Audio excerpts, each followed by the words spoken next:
Anyway, good hello and welcome to the last of the Summer Elves. Yep, that's the one. The Cascade Arc 4. It's part 11 of such arc. It's the 15th of February 2025. I'm Viktor, the GM, and here are the players. Myself, Yeah, why hey, not? I'm Sean. I'll be playing Falkwin, who's the mystical speaker who keeps a magic ally. I didn't have the Discord order up on my screen at that point in time. Hello. Hello. Hi, I'm Kalli. I'm playing Ignysera, who is a dragonfolk warrior who bears a halo of fire. Good evening, my name is Alexander. Tonight we're continuing to play Lockheart and Dourf, an empathic speaker, and exactly the sort of person you want in the situation that we're in, I think. Hi, I'm Hannah, and I'm playing Myr'ra Pentergast, a Helborn Adept who sheds her skin, and hopefully doesn't have to do that in the situation we're in. Evening, everyone. I'm Chris. I'm playing Nori Nediam, a Half-Elven explorer who likes to infiltrate. And I've been caught again. So, what did you remember from last time, Sean? What the hell did I miss? It sounds like I've missed some things. So, last year. Yep. Okay. So last session, we continued our journey through the tunnel, and we continued our investigation into the murderers. KT went missing at some point. There was a trail of residual magic leading back the way we came. We followed it. My notes here say we follow it and left the bimbos in charge of the group. So that's apparently what I was referring to them as. Lockhart came with you, is what you're talking about?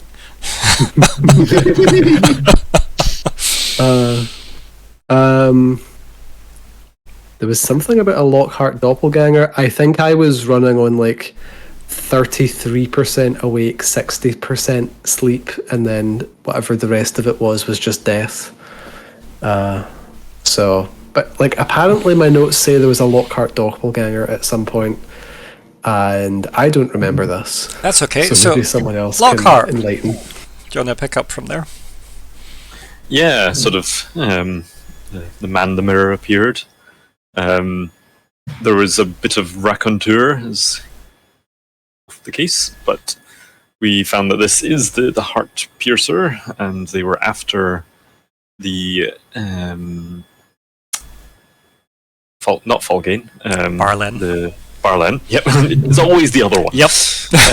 After the Barlen, and the one that had gotten away earlier was likely the last one, and they got him rather annoyingly, but they only partially got Katie, who I'm not sure if we ever said it, but we know really that he is a Barlen. So Keenan Silvermug was the one that this Heartpiercer seemed to be referring to as the one left, or one to go. I think was their phrasing.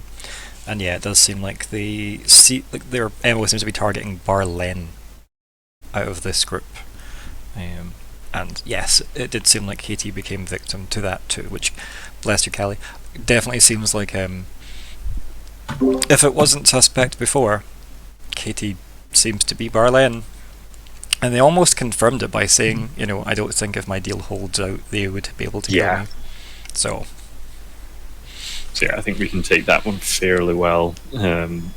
But as said, wasn't able to quite do it, even though it was like a silver stake through the heart, which is like that's something to carry around at your own peril.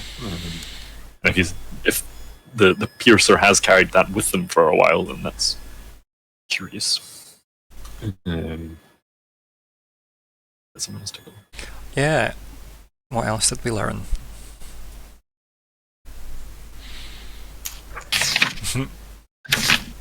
I 3 scanned, pages.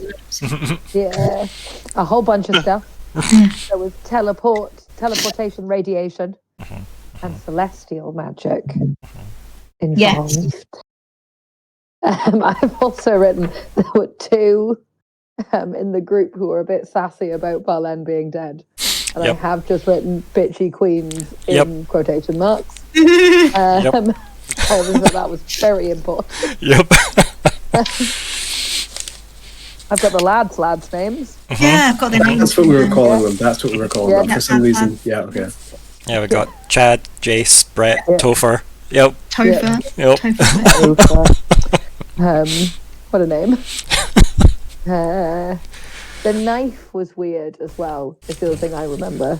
Or is it at least the one that was stabbed KT Yeah. was odd. There was Yeah. like no pommel. It's So- like a piece of Essentially, it was the silver stake that Lockhart was describing. Like it's like just about a foot, maybe a bit longer than a foot, and yeah, seems to just be like a big silver stake, effectively.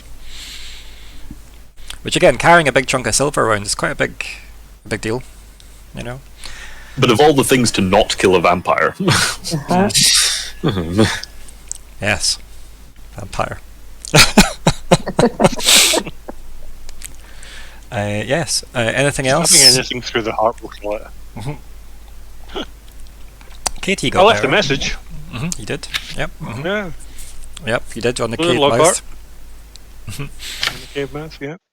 Yeah. Figures you deserved a gift, said. Well, what else happened? Keenan's gone. Yep. Yep. Bye, Keenan. Bye. he did. Yeah. Very quickly as well. As in, Lockhart's whole doppelganger moment happened. And then we messaged Keenan like instantly, and he was dead. Yeah. Oh, he gone. So, Yeah. It was almost as if the Heartpiercer was like buying time, placating you guys effectively. which was unfortunate because Lockhart was also trying to buy time, Yep. thinking it might slow him down. And I was like, oh. It's almost like Lockhart may have met a nemesis. That Nori is very, very, very eager to help remove. I think I Lockhart is going to help Nori in this step. Well, the reason I phrased it that way is because Lockhart is so slow to lift a blade.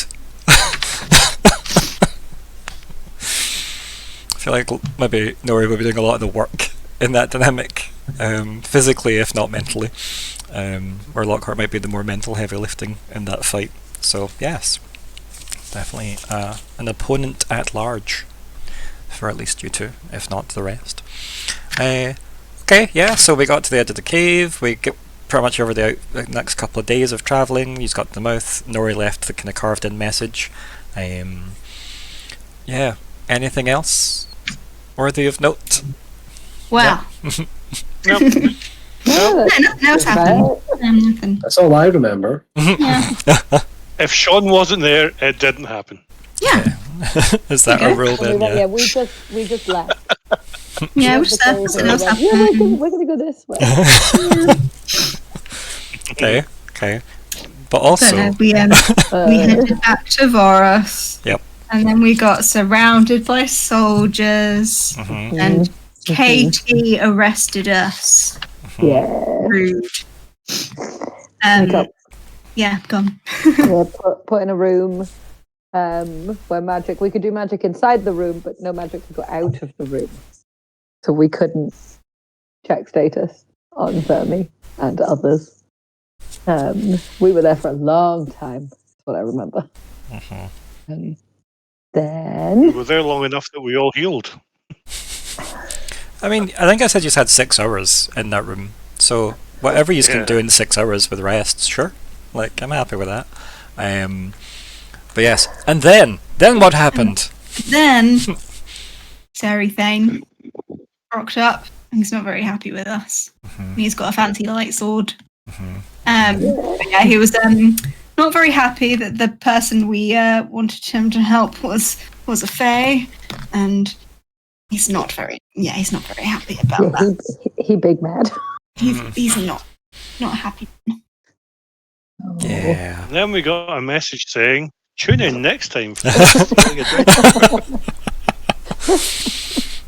Yeah, I should just have picked Viktor Cliffhanger, I think, as a name rather than Triumph. But yeah, So that's what you missed there, Sean. Was Not much then. No, nothing major. Just you all got arrested. Majority of your belongings got removed.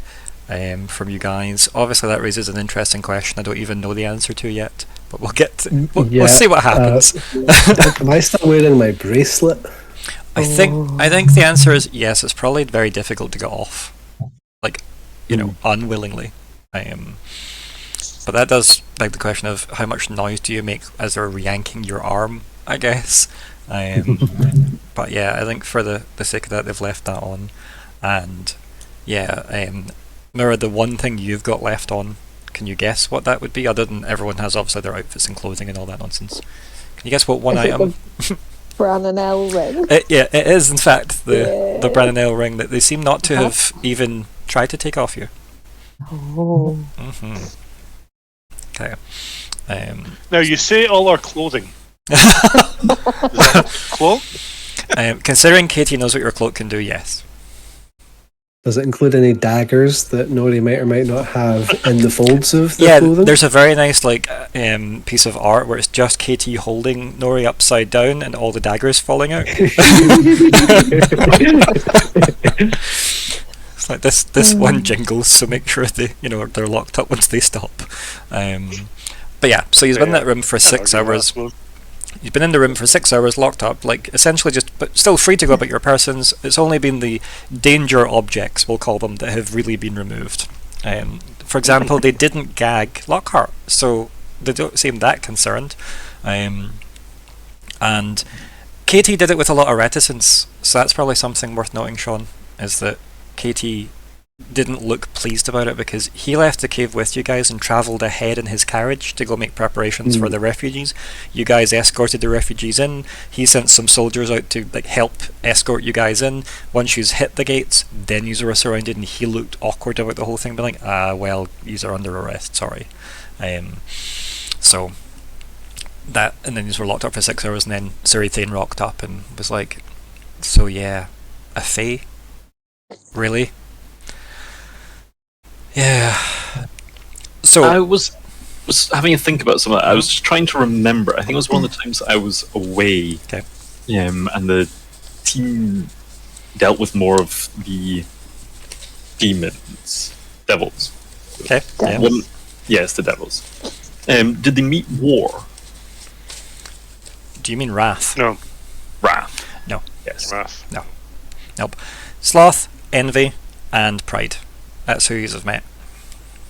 But we did hear something about, was it Wrath had been one of the ones at the table? That had I think Wrath was accompanying Pride at one point or something, weren't they? So I don't think we were there. Were they in the room or something? Wrath has been filling in for Pride's absence, but Wrath never turned up when you were sitting in the meeting. It was Envy that was there, not Wrath. Right. Envy said that they were making apologies because Pride seems unavailable and Wrath seems unavailable, so I am here. So you have never met Wrath. Joy. Yeah, Joy, but Joy works for Pride, we know this, and loves her job. But yeah, so you haven't met Wrath yet. Or have we? Or have we? Dun dun dun. So I was just thinking, we don't know necessarily if Thane is someone more than they might seem. More than meets the eye. Why there's so many question marks next to him? So it's just like, who could it possibly be? Who indeed? Who would hang out with a vampire for so long? So, 6 hours. We'll go back a tiny bit in the timeline just to give Sean some breathing room. But was there anything you would want to discuss as a group in that 6 hour bubble that you have, now that you've effectively been arrested? And realistically, I feel bad for Ignysera specifically, more than the rest of the gang. Yeah. I've got this. Yeah. So just to be clear, have we been arrested for consorting with the Fae? We currently don't know that. Yeah. Okay. So you've been arrested by Katie. They seemed apologetic. You're being held for an undetermined period of time. We know because we've skipped ahead since then. It was a 6 hour block of time, and then Sirithane walks in and says, "Yous were consorting with Fae." So, that's the timeline, but you're in that being arrested. It was just to give you scope to see if you wanted to have said anything to the gang about being locked up. So at this point, unawares. You also don't have to. It's just in case you wanted that time. How much have we actually told Ignysera about that whole situation? Because really, I believe we kind of not- well, we used to have told them everything that you told Falkwin, sorry. Because remember you had worked with Ignysera for, I want to say, was it 2 weeks or something? I said you had worked together for, and considering you told Falkwin on day 2 everything, I think it was the evening of day 1. Like yeah. So it's a way of like effectively, Chris. It's a way of catching up with made players. that promise then. Yeah, my question is, no, definitely. were we able to tell Ignysera anything about Pride, or is that all under No, our deal? you cannot tell anything about it. Yeah. And it, again, That's what I mean, yeah. obviously you can talk around it, and you can hope that Ignysera can fill in the blanks, but you can't even like nod to be like, yeah, that's right. Pride. Yeah. I mean, you could say something like, we've made a deal with the devil, and that restricts us. And that's not you talking about the contents of the deal, because it's the contents that are restricted. Yeah. That's also what we sort of did with Surrey Thane. Yeah, like, you swear as upfront as I think you could have, like, really, without saying, by the way, here's literally everything we've done. Like, I think you were, like, in that, like, what was it, whatever the bar was called. Like, yeah, like, you did fairly try and loop him in, because, again, you like him, so it's not like he's, you know, actively working against you.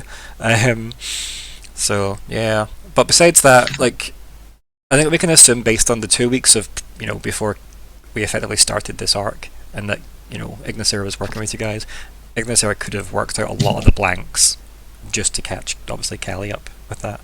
And obviously, likewise, you know, Falkwin at least got to live through that bit, so knows the Pride stuff, but obviously the face stuff, they know because you were able to talk about it fully. I've never met Kyril, for example. Exactly. Kyrill's been injured the entire time you've been aware of them.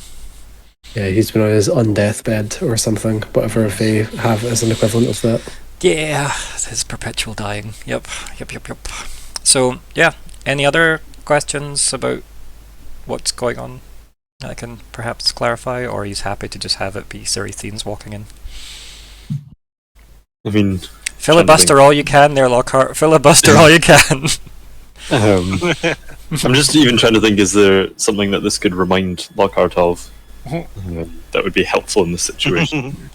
Like an anecdote you could tell. Don't talk to anyone until you get a lawyer. Crap, I am the lawyer. You've been on retainer this whole time.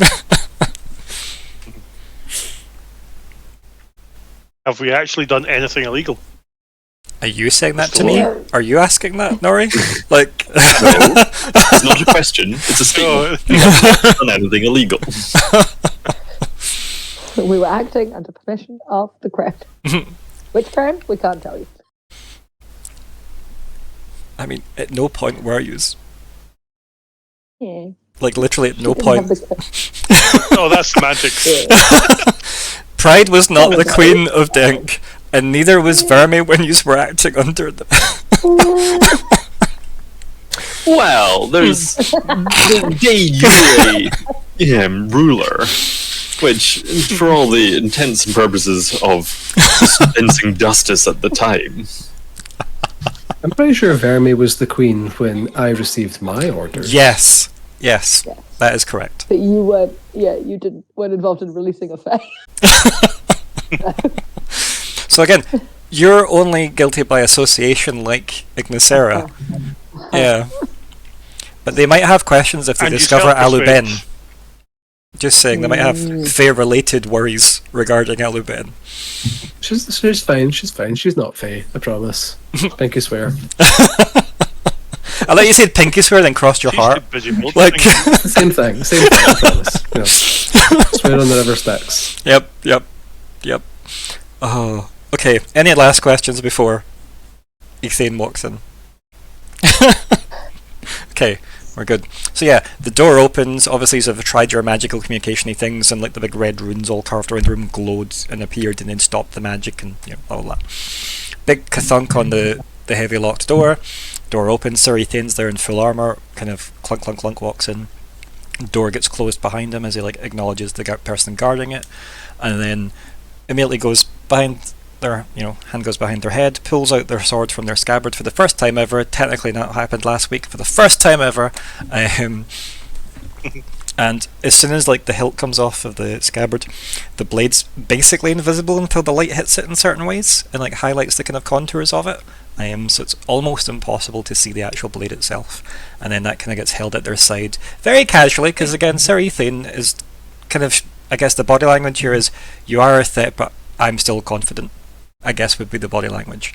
So the sword's just held at their side, not in a threatening manner, but the very fact that they've drew it probably tells you enough, considering you didn't even see them draw it at any stage during that Ferren fight, but then we didn't really see the Ferren fight, so here we are. And then, as most of you know, they stated, it seems that you had me assisting a fae on your behalf. Or words to that effect. But mostly it was a disapproval and accusation wrapped into one about how you have been consorting with the fae. I actually can't remember the exact thing I had him say at the end, but yeah, then you know. So who speaks first? I mean, We all look at Lockhart. And then what does Nori say? Yeah. um, We'll just say we were an order from the Queen.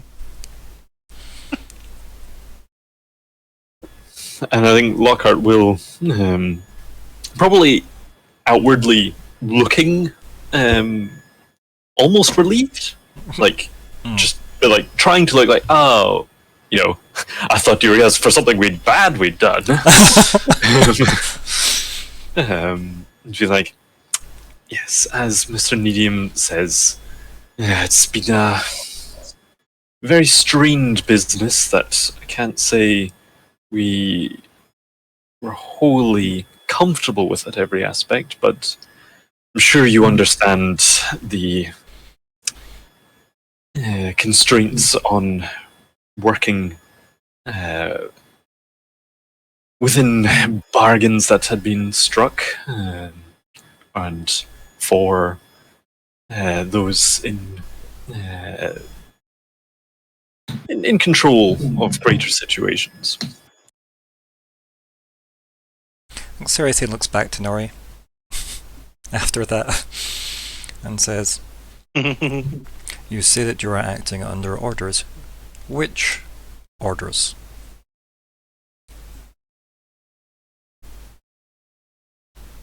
There is a tale to tell that we're not allowed to share. But as part of our mission, we were asked to find a way to, as you now know,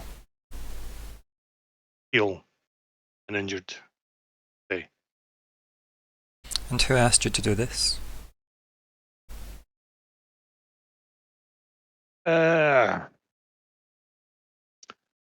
Queen Vermi. I'm curious that she has no knowledge of this. What web have we stumbled into again, then? Then perhaps from your mouth we could hear what happened. Did you succeed in creating the, if it had a name, I don't remember, elixir? It didn't have a name, so don't worry. And again, like Sarithan looks at you when you're talking and then looks back to the group and says, your current queen did not issue an order to heal a fae. Why did you undertake this?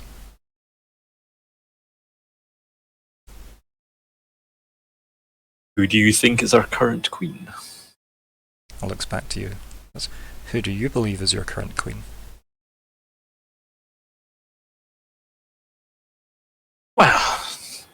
we know her as Vermi, but Her Majesty Queen Vermilion Lightscale.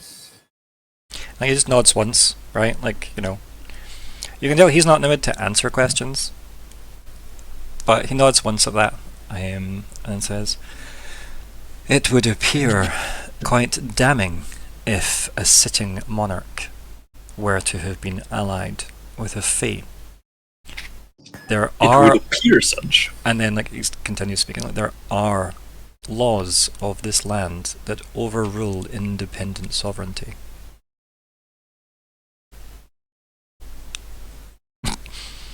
Pulls out the tapes. They're like, where? The secret last chapter that only in emergencies you have to break the wax seal of, and it's got secret pages in it. But yeah. Is this something Lockhart would know? This like? Why don't you roll? Yeah, If it's a legal I feel roll. like. Knowledge of the law. Yeah, literally. It's like, pardon me, has the sword rejected Her Majesty? I believe you are trained in the law. I'd be worried if you weren't at this stage. It's been a while now. So far. I'm actually a baker and I've just been Zero bluffing. practice. Well, there was that other one that's wanted by the law for all this time. It was actually Like the ultimate con artist. I do just want to check. Your book does count as an asset. Yes, I was hoping that. Because But obviously, it's not. you spent an expensive item selection on a very, very fancy book of law, so yeah. Because of course Lockhart did. Lockhart has trained in administration. Would that apply specialization to law or not? No, this one, the law one's more on point. Because I don't think your day-to-day admin would have come across this stuff. Then I'll put 2 Okay. effort. Actually, no, I'm going to put 3 effort because Okay. an asset of 1 or 2. From the book, it's 1.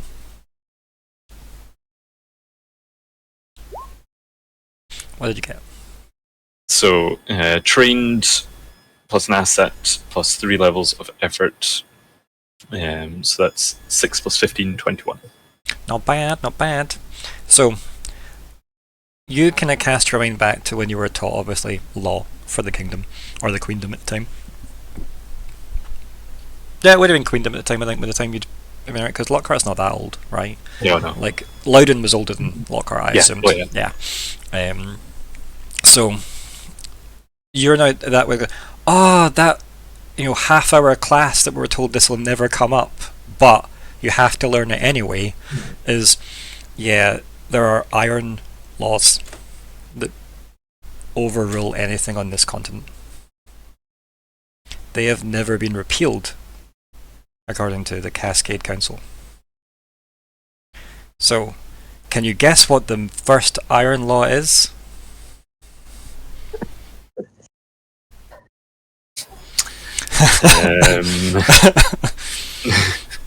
It's got the word Fae in it. And don't let back into the world in it. And and no take backsies. Is this the sort of thing like using silver for currency? Yes. It's like all the stuff that was written during and after the war. Although nothing written after the war is considered an iron law because it had to be the iron roots that had stated it initially in the the council that were formed with the blades, So, yeah, there are some but because it's been 900 years of not having to care about them, nobody really knows them off, the top of their head.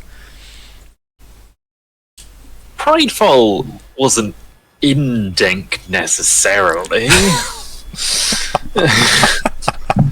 Can't call that anymore. Queen's right. Don't break other deals. So these are like distant stuff that's maybe coming back to you. Oh, actually, there, but nobody practices that. Like that kind of. These are, like what Britain's got a bunch of them that are still lying around, or like legal things, but they would be chucked out of court. Obviously, stupid things like a terrier can buy a newspaper for free and shit like that, like whatever they are. So that's not actually a thing, but it's equivalent of. But yeah, I think that's maybe coming back. So maybe like the kind of wind in Lockheart sails like die a bit in that. Oh, actually, if we're going by the old laws of the continent, because it was a continent-wide problem, technically a worldwide problem, but continent-specific for Kale, then yeah, there's iron laws, and no individual sovereign is allowed to override them, because they were to stop the world falling apart. Things like silver it will always be in the currency as a way of constantly remembering the problem that was the Fae, and no one should be ever trying to help the Fae get back in this world. So I think you could probably tell that Sir Ethane's clock that you've maybe now went, oh. I don't know what everybody else's legal information or knowledge is, but I doubt these will be rattling around just anyone's head. Do you know what I mean? The silver currency one would definitely be something that's probably the most remembered of any of the iron laws. There probably are more. I haven't thought of them yet until I need them. So the Fae wasn't gone from the realm. They were just trapped. We didn't bring any Fae back. We just were there. Are you saying that you had no part in its release? I was not saying that in character. But what if you had? I would say Myr'ra was the only one that accepted the So did Jet. Very rude. only one that's here. Also true. Jet's in another room boring some lawyer to death. Oh, Jet. So, what are you saying? Once the realization, or as everybody else looks at Lockhart at the table, it's like, Lockhart, is Sir Ethan talking about something like, we should be worried about too? What are the... Yeah. Do we need to know things? What are the iron laws? You say the iron laws? Yeah. Right, invocation of the iron laws. It's a matter that doesn't come up very often, I don't think. With good reason. No. Difficult to see exactly what precedent that there might be in accordance to how that would be treated. Yes, one for the scholars, I think. No, one for the Grand Council.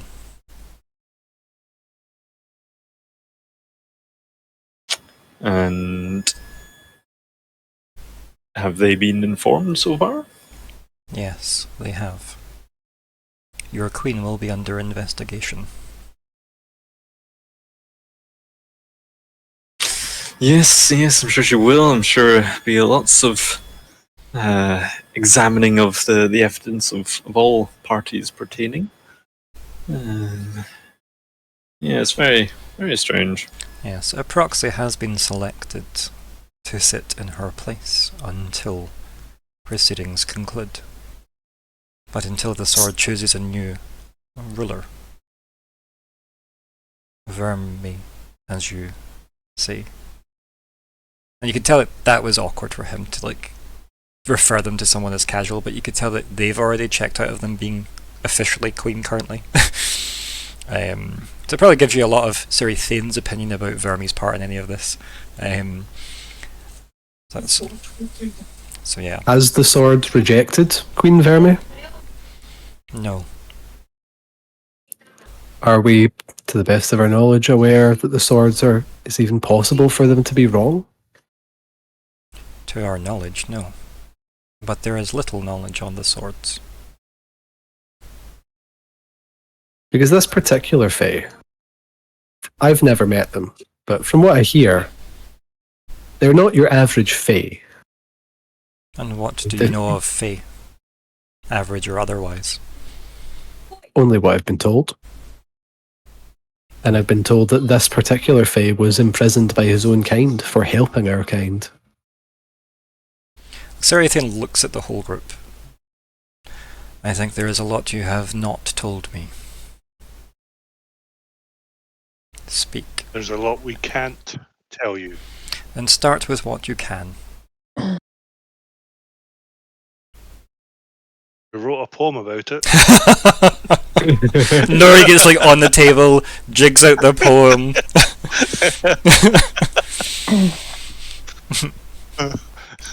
The Green Dragon. Is this for your curiosity, or are you acting in the interests of the council?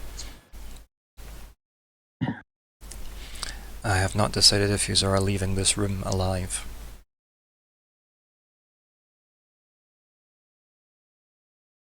Have you ever made a deal that you feel if you break that deal could lead to war? No. Have you ever made a deal that would put you and your friends' lives at risk if you said too much? No. That's the position we're in. And perhaps it is fortunate that this room is quite secure in many ways. You can speak freely here.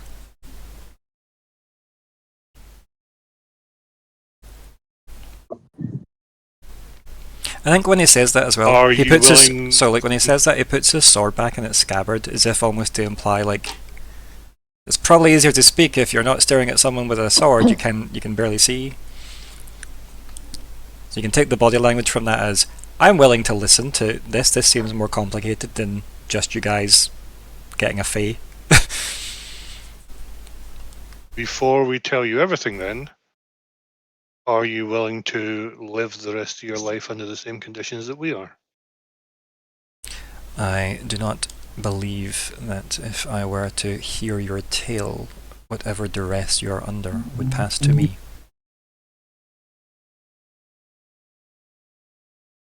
Thinking of it might put you under that. And we shall see.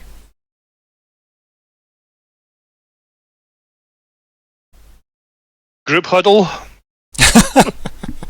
Otherwise known as a player agency, right? Yep, player agency We moment, are- yeah. We are still cyclically linked, though, as well. Mhm, yeah, and these are all in the room, Yeah. so yeah. Yeah, so we can also huddle in game. Good thing that Falkwin's not I- under any such oath. Mhm. Mm. Although, Uh, I mean, you are, because I think they're talking about Yeah, pride. We're talking, Oh. Oh yeah. I- I can't I talk think about we can- pride. probably talk round No. pride.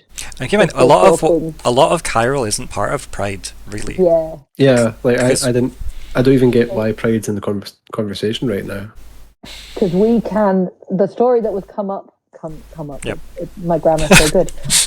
Oh, because Was- right. Something had taken over Loudon, but we haven't talked about what. And so Vermi had to seize her throne. So that bit's all common knowledge. Pride's connection is the bit that obfuscated. Mhm. Yes. Okay. So we can probably talk about that's how much are we throwing Vermi under the bus here? I mean, according to... maybe already thrown her under the bus. But And, we may as well. like, Vermi did say very early, they can't admit to even having the blade, they can't admit to Chiral, they can't admit to any of that, and that you were told that at the start of Arc 3. Vermi was like, I need you guys to really do me a solid here, Yep. but also, I can't keep this, like this, and if he's going to help Chiral, please do it, but this is more important. I really want you to help Chiral, but the blade will cause a continental war. Yeah. So it's get the demon blade out of Gwent was our big. So, We can't mention.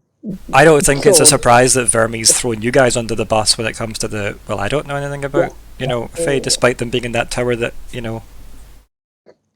I was betting. Whoops.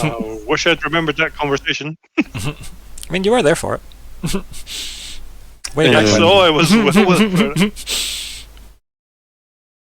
I guess something.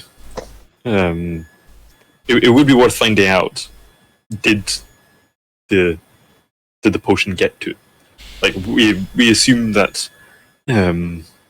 obviously Serithane has found out about the Fae. So were they there to administer it or something? But So things you know about that. Serithane said it's probably better they do administer it instead of teaching someone secondhand. They did say that to you guys before they went off. You guys were like, that's fine, just hand it over to someone that, Denk and Queen Vermeil will sort out someone to deal with that, blah blah blah blah blah. You were very obfuscating about that as well, Nebulous. And the other thing is, you have already asked Serithane in this conversation, and he didn't answer. Yeah. He was, again, he's not in an answering questions mood. He is relaxed a bit more. He's not, What do we tell him? he's not on murder mode now. He's on maybe murder mode. Yeah, I think we have to, because the only reason we sort of swung with Chiral is that he was trapped, and we felt sorry for him, and we were. throwing that we around pretty heavily there.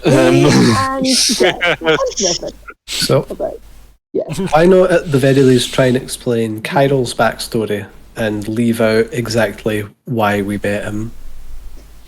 And then maybe why you met him, I guess. Mm-hmm. And then maybe Serithane will accept that whatever quest we were on was legitimate and dire, and we can't talk about, but that this particular part of it is okay.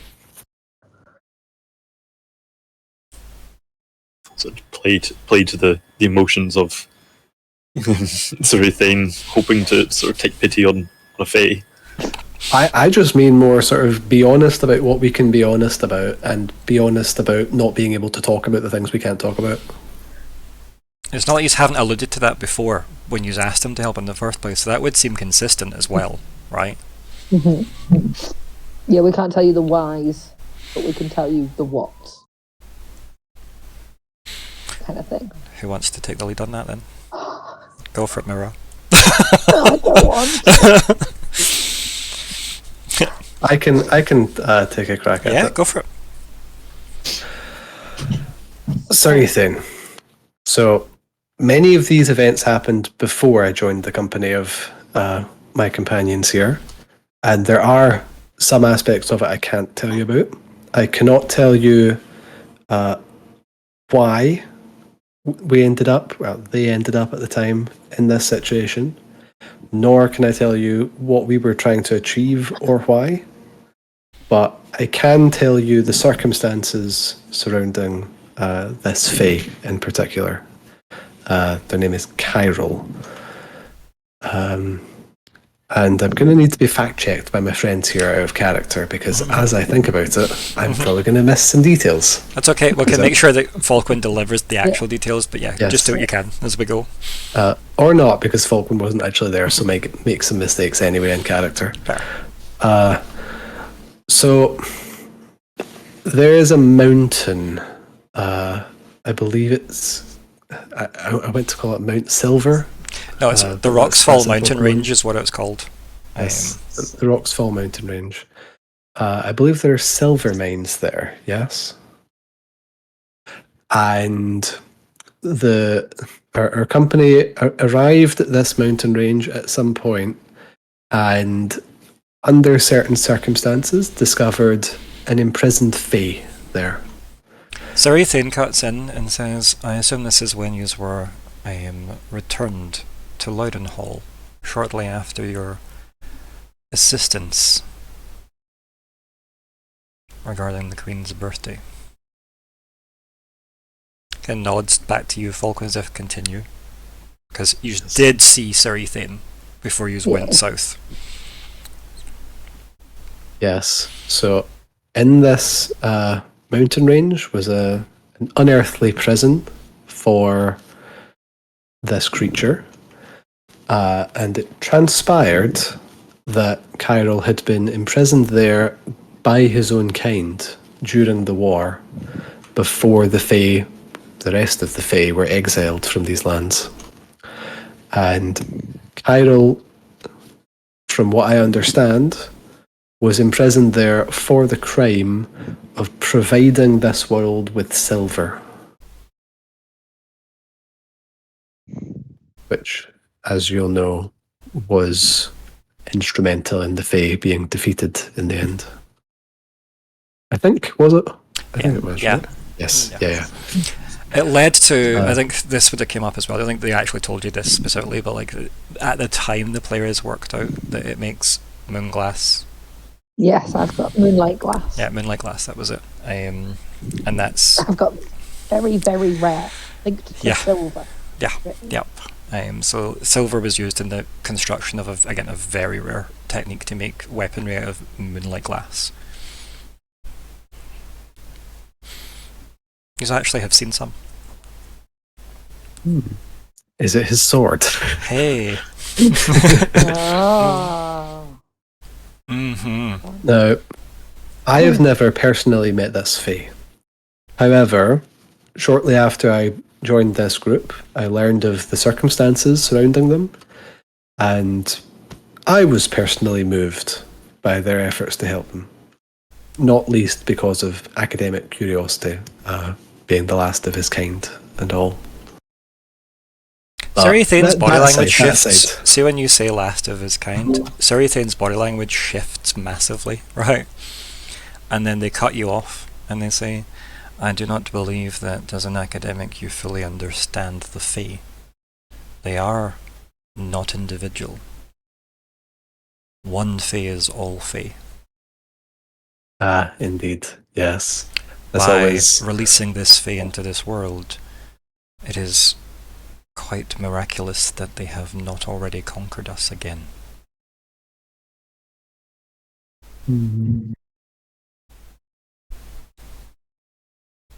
What does Kyril himself have to say about that?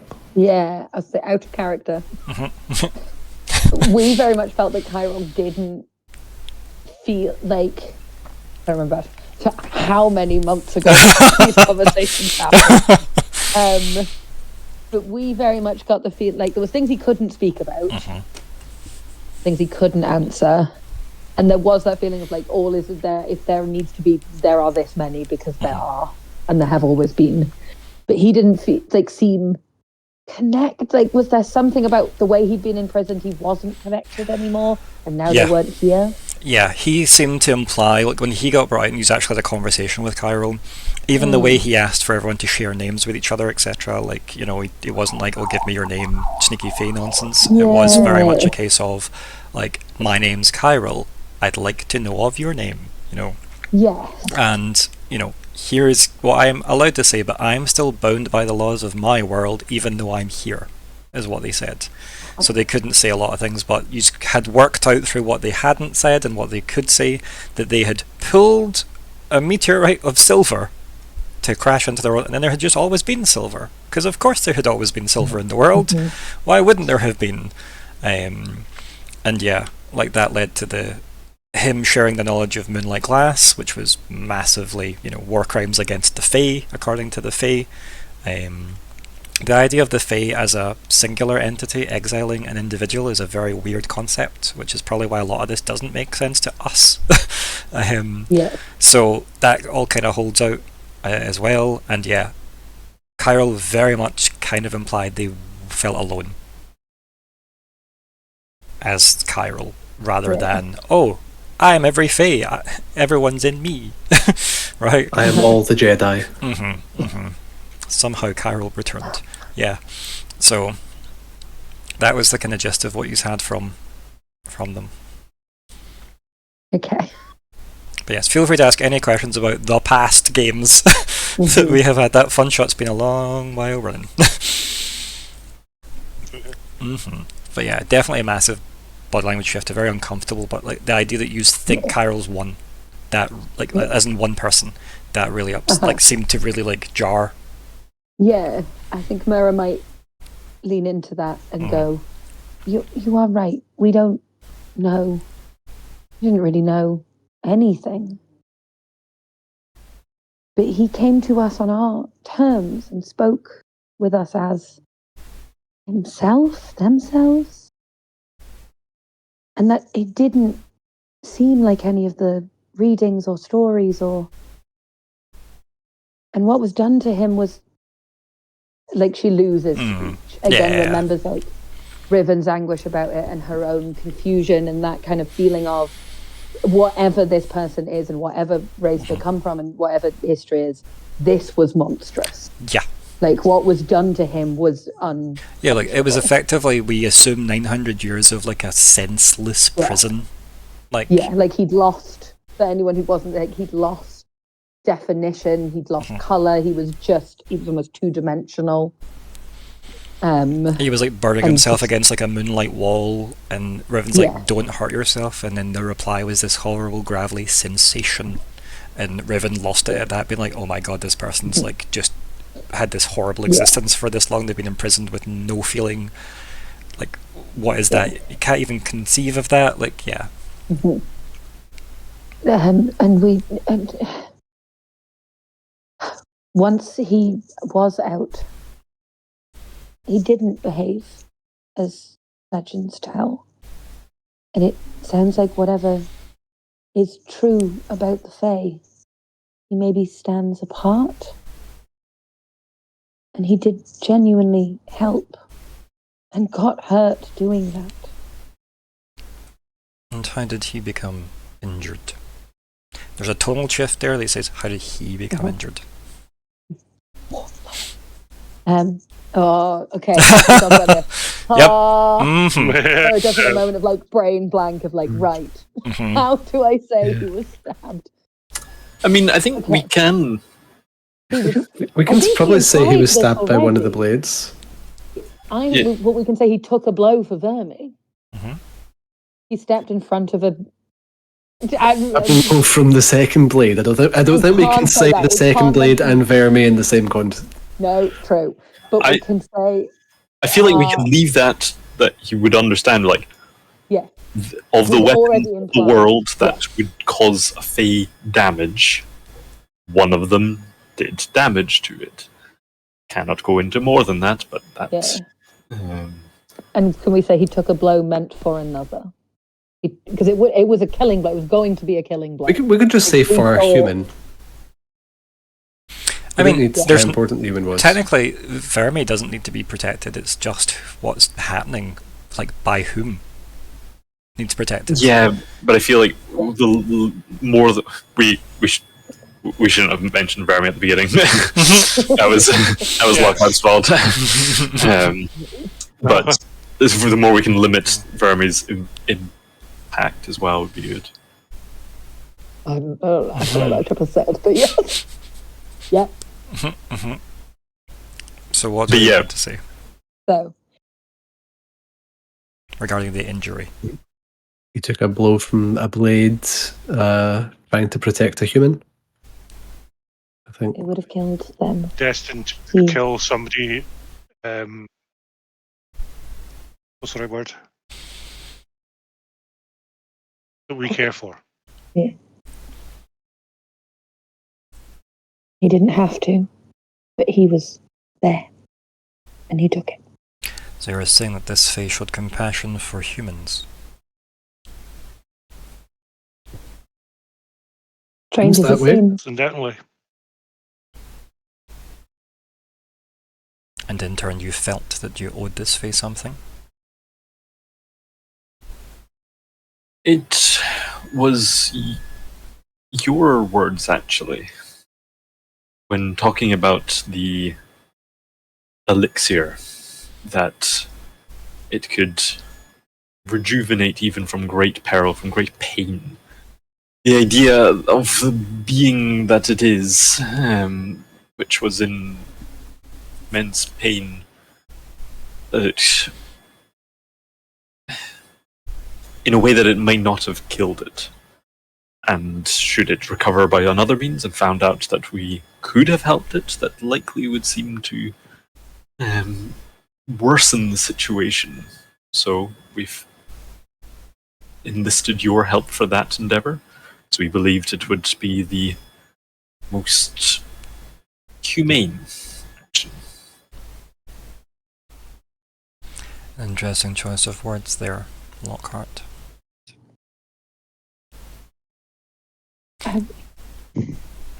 And I think Myr'ra like agrees with, but also like feels of, we felt beholden in the same way we would feel to anyone who protected a friend. He was hurt helping. He didn't deserve to lie suffering forever for that. There is a very obvious silence from Sir Ethan. Mm. He isn't looking at anybody in particular, they're almost like looking at over you. Quite easy, I'm quite sure. Yeah. And these are all sitting. And I think like an awkward something like 45 seconds or something passed, like a proper awkward silence. And then they say, I will return, and they leave the room. And there's like Kathunk, etc. And these are left in the room yourselves. Oh, Well, that was enlightening. I think Myr'ra will just like face plant onto the table. To be fair, this feels like it's been coming for quite a long time. Yes. And I'm afraid to say what has been coming a long time is perhaps now immaterial compared to what is coming before us. Vermi is under investigation, that is most unfortunate. And someone else has taken Regency, perhaps? Yeah, That is... There are some candidates I guess we could think of, but I fear have they put Loudon back on the throne? that's what I wondered. But there could be less native considerations, which would be less welcome. The cats. This is the cats. Emperor Sun is in charge of Denk! That would be amazing. It's not beyond the realms of possibility, okay? I don't think it would be the cats. He was eyeing up seats, wasn't he? I don't suppose we can rely on kind of mouths Pride's name without speaking it to come and testify on our behalf. I don't see that happening, do you? No. No. Joy might. No. You raise a good point. It seems would probably like to avoid conflict. Also, too much investigation risks them as much as Vermi. Indeed, unless they feel they could benefit from it. But I fear that will depend on who is currently sitting on the throne in Denkmark. I also don't think we can repeat anything we said in this room if we are drawn into it. Will we protect the Queen and take the blame ourselves? I fear it may take the questions that we might receive from the council may be less verbal. Honest. I think Myr'ra thinks of like a more scary version of Lockhart and goes, "Oh, that seems bad." Well, let's look at the council members, right? Who have we got? Who's likely to... It's It's going to be the gold bitch. Lara. She's gonna fuck us over. I mean... He's already said weird shit in our heads. Where is it? Don't so casually walk through the forest of other people's minds. Yeah. I like that so many of my notes say, "Remember the ring from Bran and Elle." Yeah. Never remember it. Would Bran and Elle help us? Would he like Kyril? You know? I feel like no. No. I feel like So- asking the person to sacrifice their entire race for the Fade war to end. Not the one to ask right now. Kyril helped do that though, without him knowing, right? Technically, right? Like, technically. True.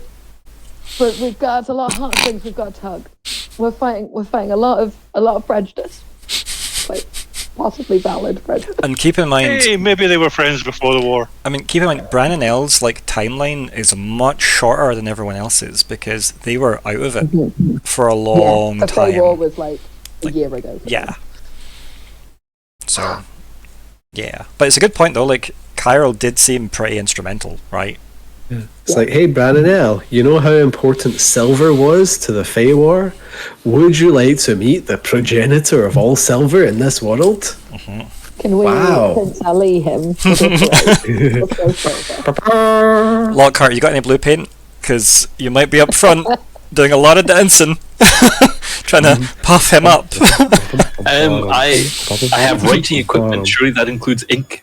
You know? Sure, yeah. The famous rare blue squid. How's Ignysera dealing with? You're like, What's going on? what has my uncle done to me? Like, why? Yeah, it's like, what has he done? Can Uncle Quilburn get me out of this now? Can he get us all out of it? He is a sitting council member. He is a monarch. He is a council Yeah. member. Might be our best bet. He's also Verme's uncle as well. Yeah. Does he know about Verme's situations with Pride and so on? No. Did he ever get looped in? No. Got no idea. No. We weren't great at hiding it, but we managed to not tell the people we were distinctly told not to tell. Yep. He definitely has been able to put a lot together. He's smart enough to know there's a lot going on that he's maybe not allowed to know. And why would he want to rock the table of the five blades if it's happy? Right. So that whole we used the soul well thing that we probably shouldn't also. And plus, at the moment, it's not general knowledge that the two realms are linked. The two blades are linked through blood, is it? What do you mean by that? Well, Verme's related to the sword wielder of Dragonborn, is that right? So it was Or the ruler? Verme is the kid of Loudon and Quilburn's brother. So yeah, Brandron. So Brandron Lightscale is Verme's dad. And Vermilion Lightscale, she took her dad's name because again it was this is the kid of two very powerful table races. We're not going to rock that boat because that could look like an alliance. That could upset the table, so we won't do that. So Loudon and Brandon had this kind of like secret love, basically. And then obviously, as we know, something happened, ... Pride hopped in and then married Douglas DeGale. Because apparently his genetics are brilliant. But does now most people know who Verme's father was? No, they're like Verme's queen because she's queen, but obviously her name, people could ask questions. But keep in mind, there's been a lot going on regarding the fact that there was a visit from the Emperor and Empress across the sea and a massive attack on the city. There is some conversations. It's only been a couple of weeks, remember. Obviously you guys have technically had it's probably a month and a bit, like maybe a month and a half since the attack on the city now, if we factor in like Kalli's time with you guys and some travel time. So let's say it's basically just under 2 months of time has passed for that. So either people have stopped caring, or there are people like Lockhart that are writing massive cases they're going to try and bring to court, being like, why is she a light skill and nobody's talking about it? But yeah, it's not been a big enough point that people have cared about that's hit, because obviously there's not really like a news channel or anything, do you know what I mean? So it's not like... Is there a Cascade Daily Mail? Oh dear. God, I hope not. Should be full of lies. So yeah, it's a bit quiet on that front, but that's, as you knew, there was a lot of Verme having to prove herself to the council, and that had all seemed to happen, and obviously like Pride and Joy seemed to be very pro helping on that front. They didn't raise any arguments. Margot even seemed quite happy with the situation not getting rocked, because again it's just more paperwork for everybody to get involved in. Obviously Quilburn knew enough to not rock the boat, so the only person really at the council is the gold bitch who doesn't have a seat where it matters. Oh, so true. Yeah. It's not them. Yeah. Remember, they're there as guests, remember? They're the three people behind. Yeah. It's officially the Iron. Yep. What was the moon bloke called? Lindoranthwil. Yeah, they're him. He who conquered the moon, that's his name. Oh, Lindaranthuil and Modestolar are the only two left So- from the Fey War times as well. yes. Um, The Bronzebark was younger. Yes, she does have a name, by the way, their queen that was there. So Erdoardnon's the current one. There we go. Erdoardnon's the current Bronzebark king, but the where did I write it down? Let me see if I got, because I want to say the name is, I'm sure it's Meadow Summer Song or something like that. It's something like that. I know it definitely starts with Meadow, and that was the Queen Bronzebark at the time. I'll find her name at some point and post it in somewhere. Because I know it was asked ages ago, so it's not that important. But when I, find it, I'll put it in somewhere, and it's written in a book somewhere. But I don't know where that book is currently. So yes, Meadow something. But they're long dead, just through getting old and dying. The way it's meant to happen. Unlike Modestolara and Lindaranthuil. So, anything else you want to discuss? Because,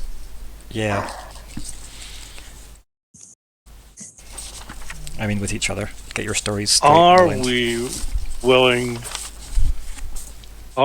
to throw Vermi under the bus, or will the three of us that were involved, I'll put it that way, protect her?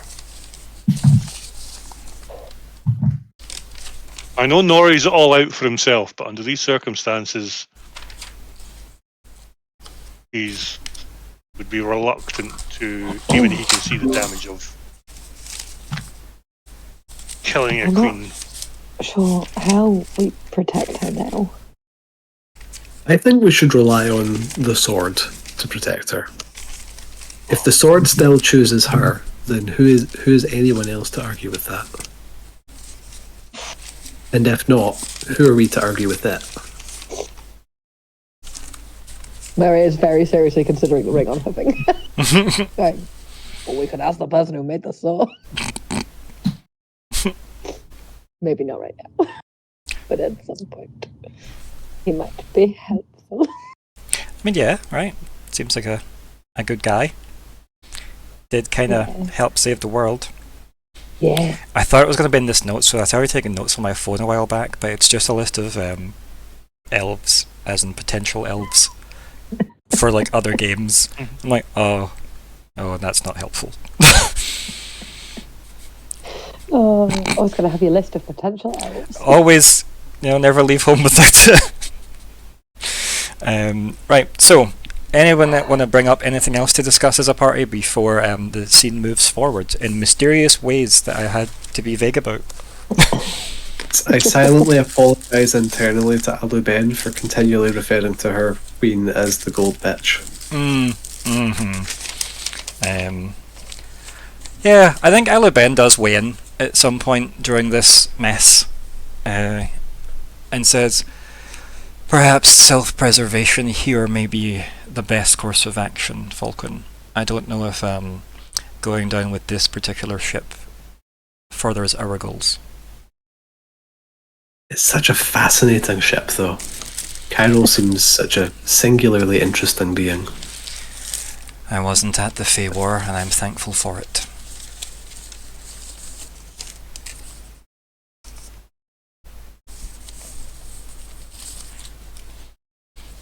I think that really sums up her thoughts, quite frankly.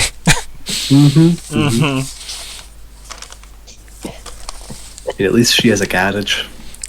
Even if that. Oh Or god, did- there's still a didn't even have dead that. body in that garage. Yup. Oh god. Should we just And leave it lots in of dead the... animal pieces. The animal pieces are for alchemy later. Should we... Whose body is it again? Is it? Noya. Oh yeah. From the Whitehall. Let's wait. Oh dear. Can I just rattle the cage doors, being like, guard, we have a high priestess's body we'd like to pass off. I really don't think right now that's going to help us. No, I don't you imagine all the Where- questions that's going to happen about your bracelet if this body just appears and you pulled it out of this little head? No. It's don't do my that. magic. It's my magic, isn't it?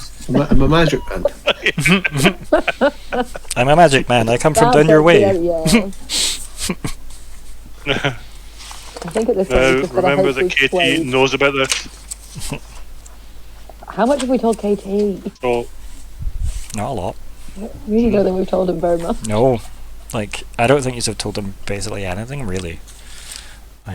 So I guess we're assuming that Thane let KT know, and he was like, "Oh, well." And then at that point, I'll let you deal with that then. Yeah. Yeah. KT was aware of rumors.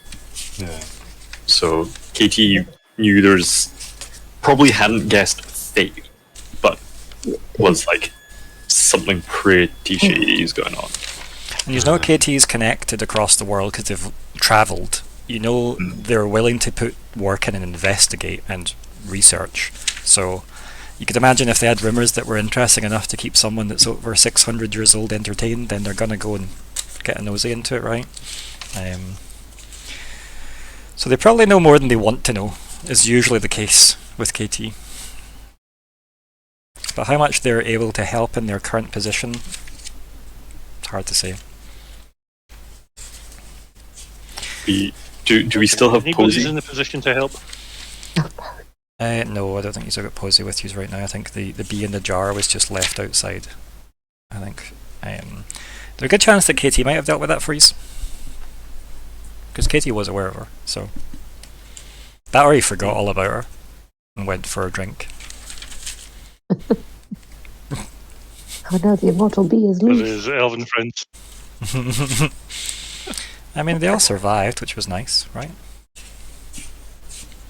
So, thoughts? Anything else to discuss with each other before the scene evolves? I don't like that word. Going once, Yeah, I don't. going twice. Yeah, that seems like a good place to have this happen. So, Thane walks back in. Okay, big thunk of the door again, and it's not so much bars on, like, you know, it's definitely a sealed room that you're in. You just can't kind of like see in or out of it. No windows, etc. Again, I think I mentioned it seemed purpose built. And obviously the kind of magical sigils across the walls seemed not exactly expertly done necessarily, but enough that they have stopped any magic use have tried so far. Sorry, I was looking for the piece of paper that I'd wrote her name on, and now I have no fucking clue where that's gone. It's not actually relevant, it's just annoying that I've misplaced it. But yeah, so you say, Thane walk in, the door closes again, and he kind of looks at everyone, and he says, "You have given me a lot to think about, but there are many gaps in this explanation as to why you warranted taking on the risk of unleashing a Fae into this world, friend or foe. It is hard to say the ever-changing nature of a Fae will remain the same." You can tell there's a lot of disapproval in that statement. And he says, "However, I wouldn't necessarily have made different choices if presented with the desperation you have conveyed. I would like to know as much about these restrictions as possible that you are under, so I can perhaps undo them."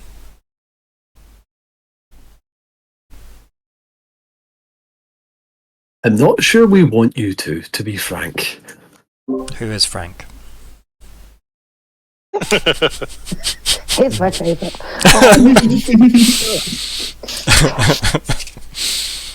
He's Billy Connolly's son. Sloth's I don't son? know. The devil's son? Is Billy Connolly of kids? Imagine if he did. It's just because Billy Connolly plays Sloth in this game if we were able to cast him.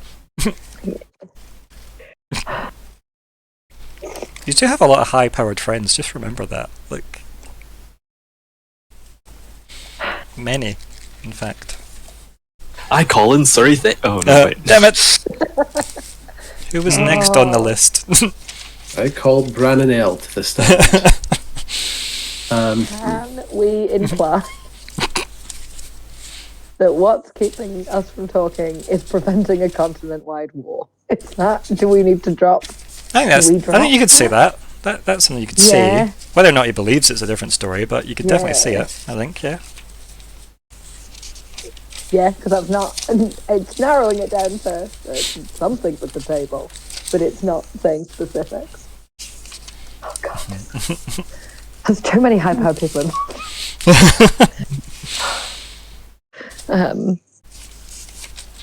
Yeah. Anyone have an objection to Myr'ra saying that? What keeps us bound is currently preventing a continent. A table war? A continent war? A continental is fine. A continental, yeah. I mean, continental does imply table anyway, right? So Yeah, you're good okay. with it. You don't need to necessarily say table for it to mean table. Yeah. But we don't want to say table. Yeah. We'll not mention the table. Yeah. And then Zerathan's like head like tilts in your direction and says, "How so? The more information I can use, perhaps, will help."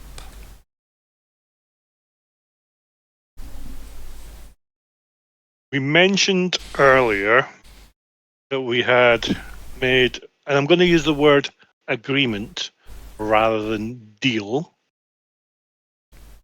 Okay. I'll leave that hanging in the air just to see if he picks up on that. Okay. With a certain person that we cannot name in any way, shape, or form, because this person had,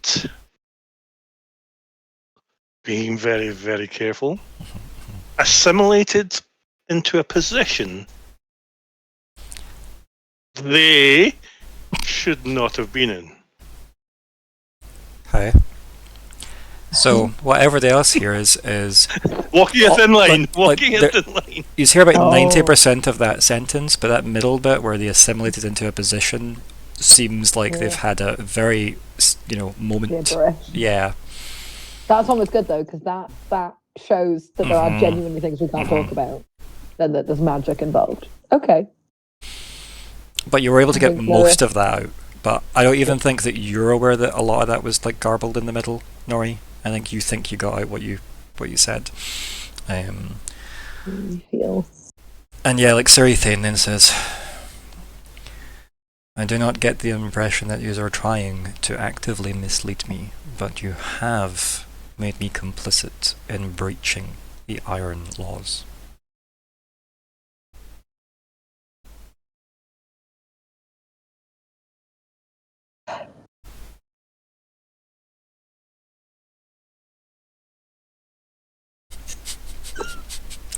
What was that body language, Lockhart?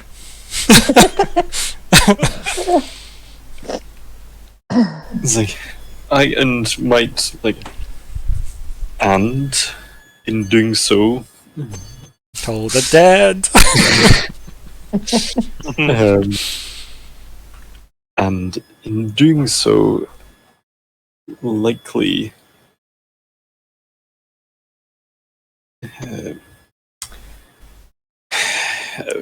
helped steer the situation in our favor. Again,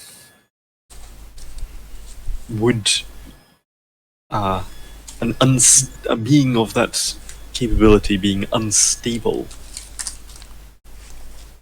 as much as they are ever seemingly of one mind, as you have suggested, in incredible pain and suffering, which you have not yet entirely divulged with us either, but if we have managed to alleviate some of that, it can only be for the better. How so? Had they recovered when we could have taken action to expedite it, would likely leave them ill-disposed to us. While we acted as much as we could to prevent further deterioration. And I was going to say I don't think the iron laws are very clear, but they probably are.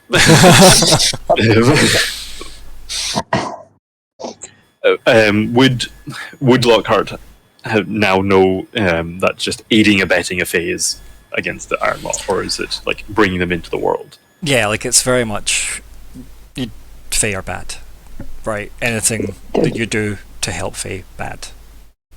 Effectively, what you should have done was reported it to your, monarch, and then they should have reported it to the council, and then immediate action should have been taken on a continent-wide scale. Which sort of all the things that you're trying to avoid. And your monarch would have been in flux at the time, legally speaking. Because Vermi wasn't crowned. Even if the sword chose them, the council hadn't accepted it. Whether or not that's in line with iron law or not is very vague. Yeah. Because the iron laws didn't consider any of that. Also, at the time of writing of iron laws, the idea of would people know where? No, because silver was always in the world, even though it wasn't. So the writing of the iron law wouldn't have been aware of the nature that the Fae could have internal strife. Correct. Therefore, one of the firm underpinnings of such law. Think about it this way, right, Lockhart, right? Not to cut you off mid-flow there, but Suri Thane did just say they are of one mind. And you have just said as a defense, this one isn't. This one isn't. Which is why he seems to have paused in his thought process. So you can tell that he's taking in this information because that's news to him. So I think it lines up with that perfectly, that if the iron laws have been written and that's what he's referring to, it seems like for that 900-year span, people seem to have happily accepted the Fae were a big problem as a singular entity. As we know, because Chiral did imply, like as Myr'ra said earlier, if the Fae needed more numbers, they were always more numbers. Which is terrifying. Yeah.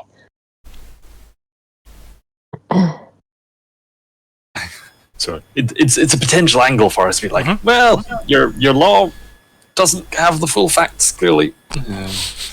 I feel like we should maybe apologise for involving.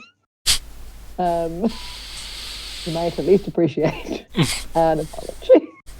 Do we want to try and angle it as we really meant for you not to know? That feels like not the play. That feels like he's going to go, well, I do know, so. You're right, you might appreciate the apology, though. Yeah. If no one has it, our naivety to these rules and laws, we have surely made a mistake. No. No.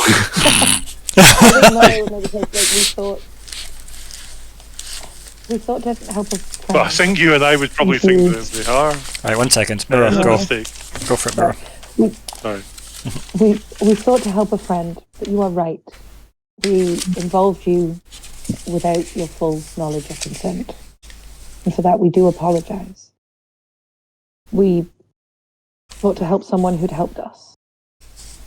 And hoped that the help would pass unseen.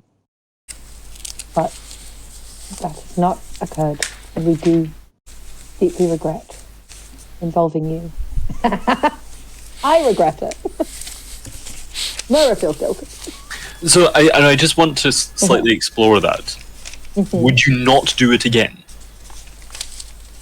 No, I would do it again. I still feel bad that we involved it without. Yeah, I think Myr'ra maybe would have tried to be more clear or more strict on, you must give it to somebody else, you can't know who it's for. But I think, but I don't think she'd do anything differently because I think she does want to heal Cairo. yeah, so that's why I don't use that as net positive. I don't want to use the word regret because I don't.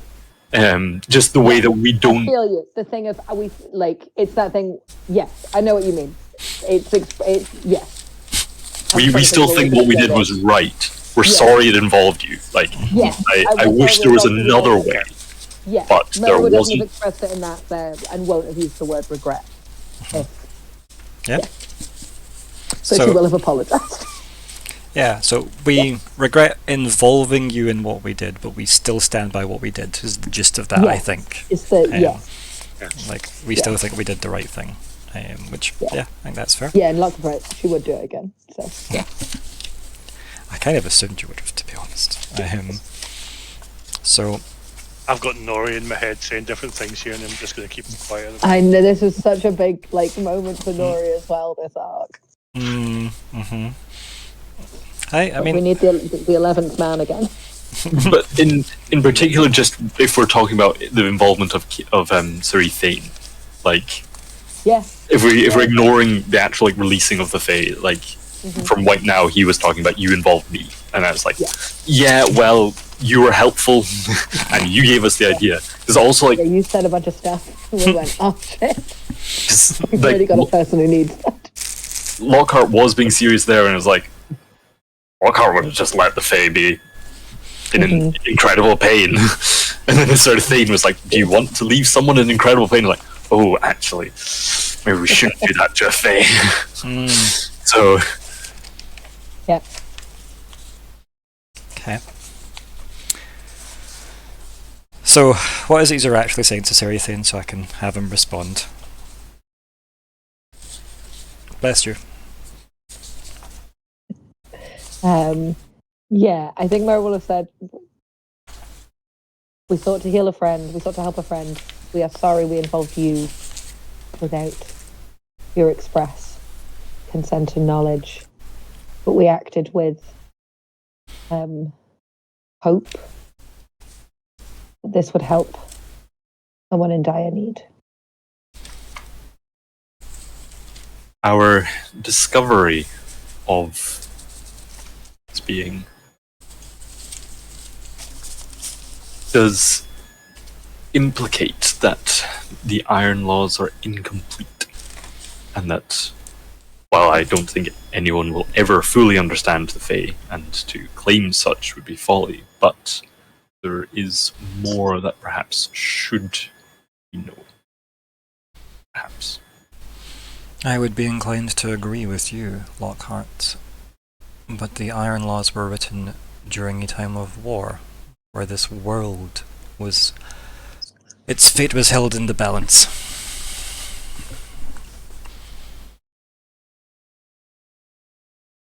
There's like a pause, obviously. And then he says, I am pleased that this has gone differently to how I was expecting it to go.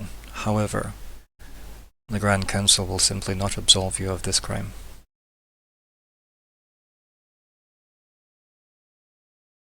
Myr'ra. Huh? You've noticed for the past 5 minutes, and now it's very noticeable, right? Very, very noticeable. That your feet are very cold. Oh, like devil cold, like in the basement of the. Oh no! Just very cold feet. Just very, very cold feet. That's what you notice. Okay, look at my feet. You look down and you see you're standing on ice. Oh. I look up. Am I still in the room? No, you see. Oh. You see an expansive frozen lake with some dark trees surrounding it, and a very, very bright moon above. Directly above. It's all been a dream. Does it look like a familiar lake? It does. It looks like a very familiar moonlight lake. Yeah. And now is my shadow my crow form? Yeah. Like it was on that night? Okay. I look around if I can see Cairo. And you don't see Cairo, but you hear them. Okay. And it comes like your voice initially, until it like slowly reverbs into the one you remember Kyril having. Which again is very hard to place. And it says, I apologize, friend, that it has taken me this long to regain my strength. However, I made you a promise, and I am here to uphold it. Hi. It's good to hear you. Are you ready? Oh. And there is a very strong sense of urgency here, Myr'ra, unfortunately. And Myr'ra's like thinking about going, there's so much has happened. So much has happened.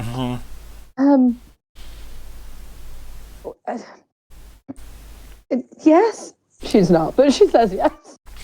And then all of a sudden you've got this like the chill of the winter night of what you remember on the top of like the Roxfall mountain range at the Moonlight Lake.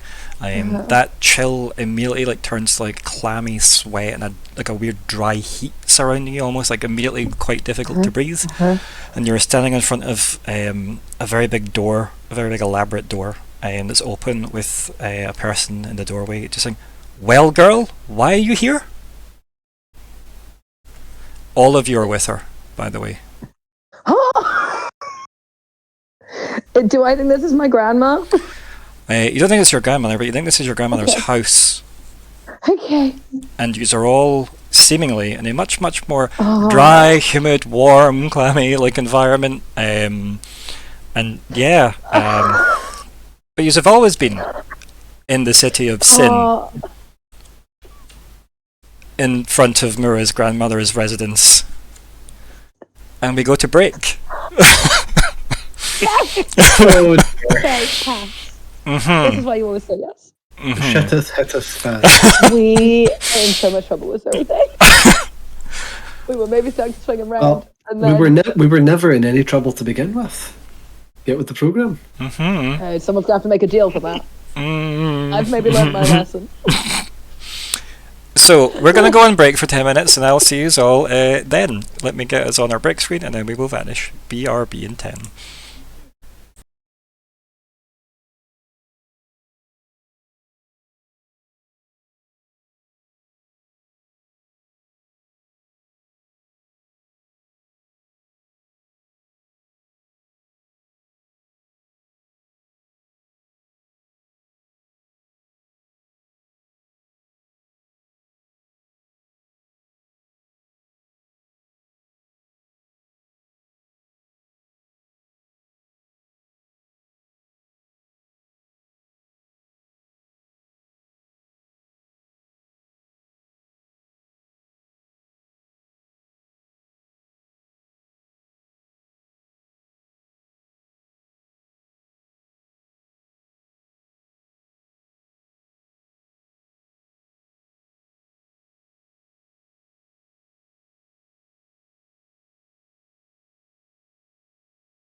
Upon the line in the interwebs. Oh. Okay, so we should be back on. Hopefully, should be unmuted. Okay. You are indeed. Okay, so we should be back on. Yep, audio's all good. Excellent. Well, good hello, and welcome back to the last of the Summer Elves Arc 4 of the Cascade Arc. It's part 11, part 2 of part 11, and it's the 15th of February 2025. I'm Viktor, the GM, and here are the players.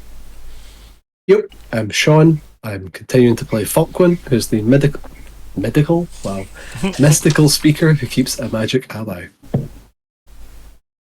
Good evening, my name is Alexander, and tonight I'll be continuing to play Lockheart Dourf, who's an empathic speaker, exactly the sort of person you want interpreting the law. Hello, I'm Hannah, and I'm still playing Myr'ra Pentergast, a Helborn Adept who sheds her skin and is quite stressed right now. Hi, I'm Chris. I'm playing Nori Nediam, a half-elven explorer who infiltrates, who's arrived in a new place, new time. What do you mean? You've been here the whole time? Yeah, We've always been here. that's exactly what I mean. Yeah! Yeah. Oh. So yes, you find yourselves in somewhere that I don't think any of you have been before. Yet you have been here for apparently a while, enough to have got yourselves to the Featherstone Estate within the city of Sin. That's nice, I like that. Yes, which is all white marble, the city of Sin.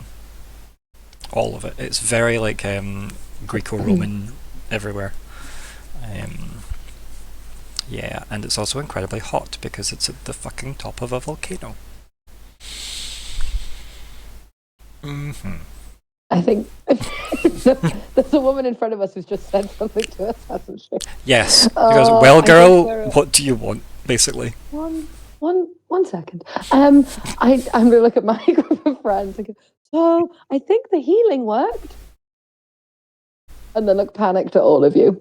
And then go, in your heads. We should probably talk about that in a second, but this is my grandmother's house, I think, and I've never met her. And then I will turn back to the lady at the door and go, hi, I'm Myr'ra. Is my grandmother at home?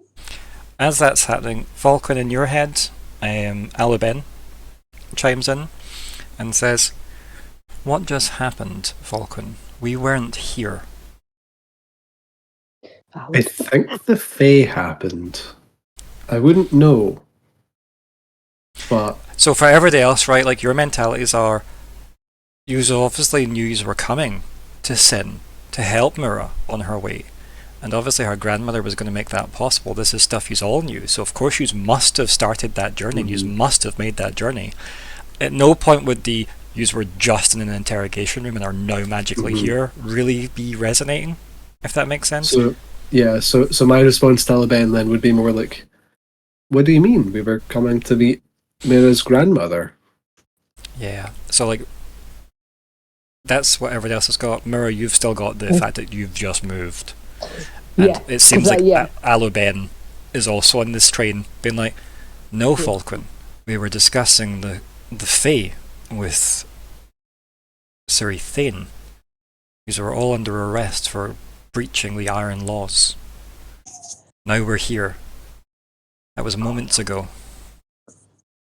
I've got a fuzzy memory of this, but wasn't that resolved? Didn't we sort that out? I don't remember how.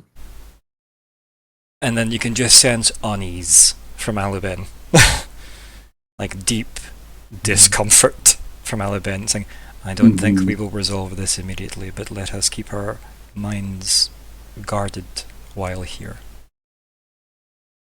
Noted. So that lets you at least know as players, like, Aluben seems to not have been quite as affected by the Fae bullshit either.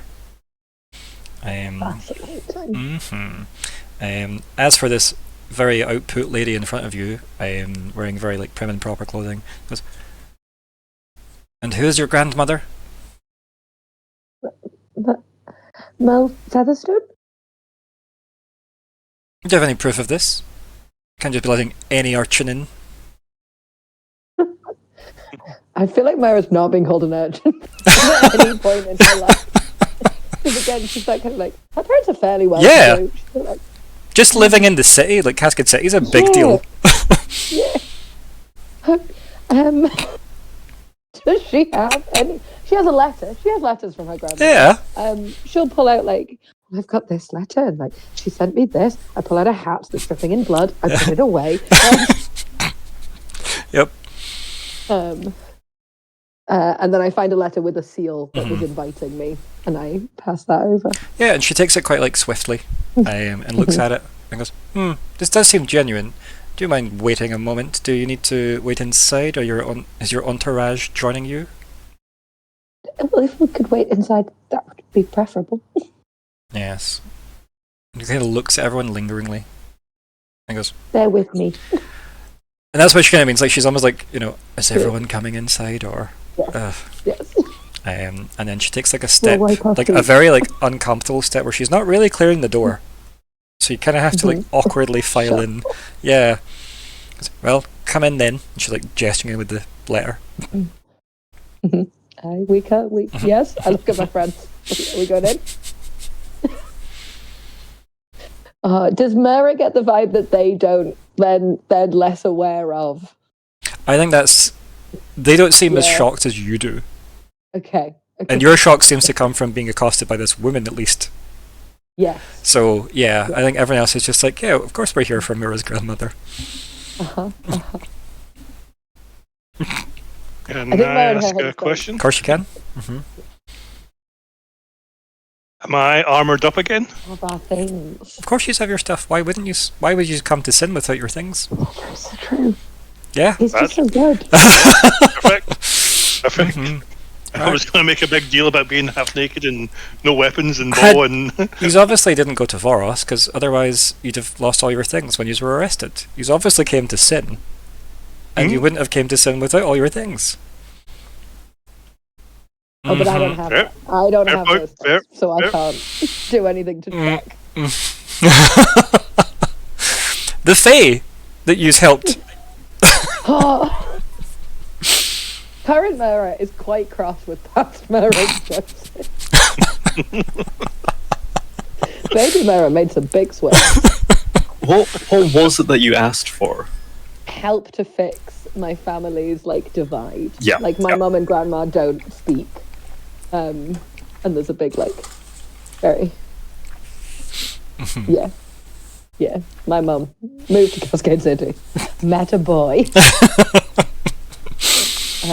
And never went back. But you also know that your grandmother would have paid for that move as well, so it's a weird Yeah. not getting in your way, so you can't blame me for that vibe. Yeah. You're still getting your inheritance begrudgingly, but But I'm cross that you yeah. married a human and didn't come back. Yeah.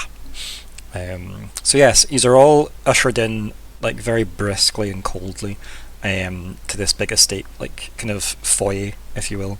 It's not a million miles away from what you remember from the kind of mayoral residence that KT had, with the big grand kind of meeting room thing. Except instead of it being a kind of lavish, almost Victoriana kind of house, it's definitely more again white marble everywhere. There's braziers with flames in them and things like that. More is mood than heat because the place is hot anyway. People dressed despite this person being dressed very formally, it's again very robe-like and lots of exposed skin and things like that. This, people are dressed again, as I said, kind of Greco-Roman hybrid. Here, and yeah, again, columns everywhere because who doesn't love columns? Marble, and it's sunk into the ground where there's almost chaise-longues everywhere, and a fire pit that isn't currently lit. It's just glowing coals at the moment. And above that is a kind of table where you'd imagine you'd sit certain things to maybe keep them hot, effectively. So you can tell that while it's a kind of an entrance room, it's probably more functional than implies, but that's maybe because space is at a premium in this say as well. And nobody wants to build on top of a volcano ultimately. Because remember, this was an Ironroot city. Gifted to the. to the devils. So, these are kind of left there, and the kind of, I guess, like matron of the house, I guess, type person, says, "Please linger here for a moment until I fetch Madame Featherstone." Of course. Thank you. And like she kind of walks 2 steps up and then pivots and goes, "Try not to touch things if you can help it." Myr'ra's definitely reaching. Yeah. Of course. And then, but please feel free to sit. And then up she walks. So you have a moment.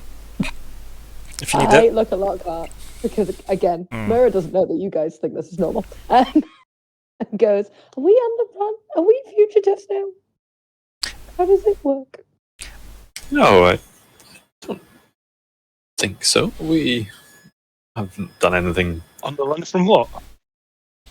Alabama appears in the room, Yeah. right in front of you, Myr'ra, like just cutting off whatever conversation, and goes, "So you remember?" Yeah, we were just, and then the floor turned to ice, and then I saw Chiral, and I heard Chiral, and now we're here. Like the wind creature that is Aluben turns to everyone, as if, why does no one remember? And then looks back to you, Myr'ra, and says, "We were arrested by your KT friend, and then Sir Ethane came into the room to effectively kill you all for aiding a fae, and then you somehow talked him down into deep thought, and now here we are. I don't know how we got here, Myr'ra." I feel like it might have been the Fae, perhaps. And perhaps Sir Ethane was correct to have worried about their capabilities if none of you except you remember. Did it happened though? Did it not happen?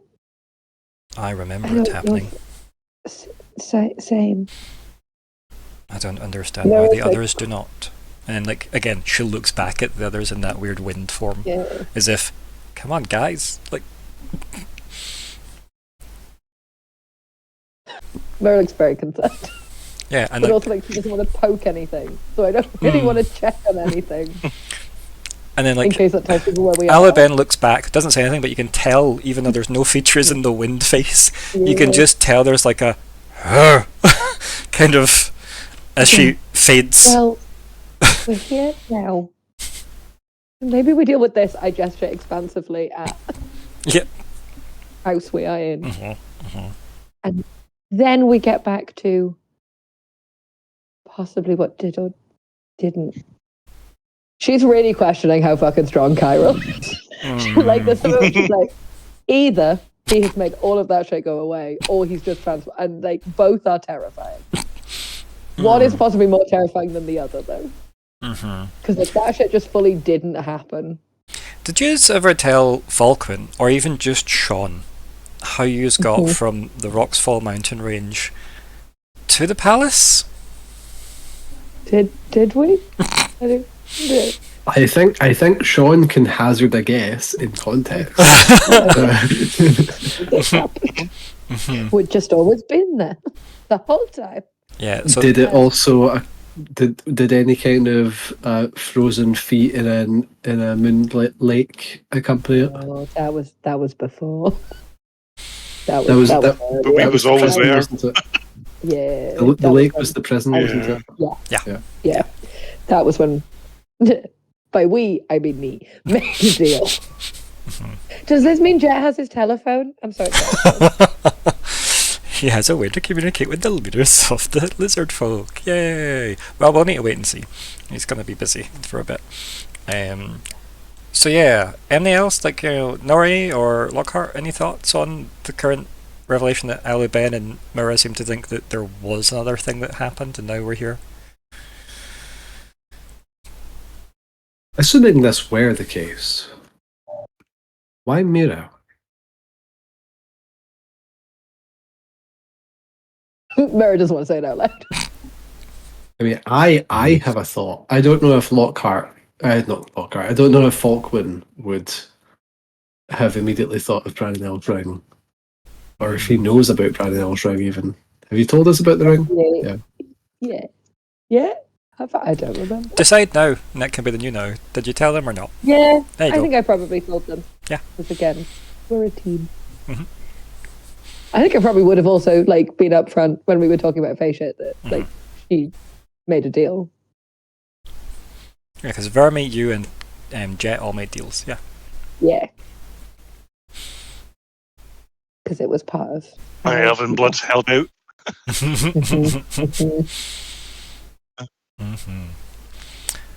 So yeah, any other thoughts while you have a moment of privacy? I think Nori would just kind of be stunned, and we've just made this journey. He's not questioning his own mind. He believes in what he can see and touch, and he's not in this mystical world that everybody else is in. So we have made the journey through the caves. We are here. I think as well, the more Nori thinks back on it, the fuzzier details get, right? So it's not like you can remember the exact steps you took to get here. You just know, well, obviously we got here, right? Like, why else would we be here? There is no... It's like remembering a dream, right? The longer you try, the more faded it becomes, type thing. Lockhart? Yeah, I guess. Because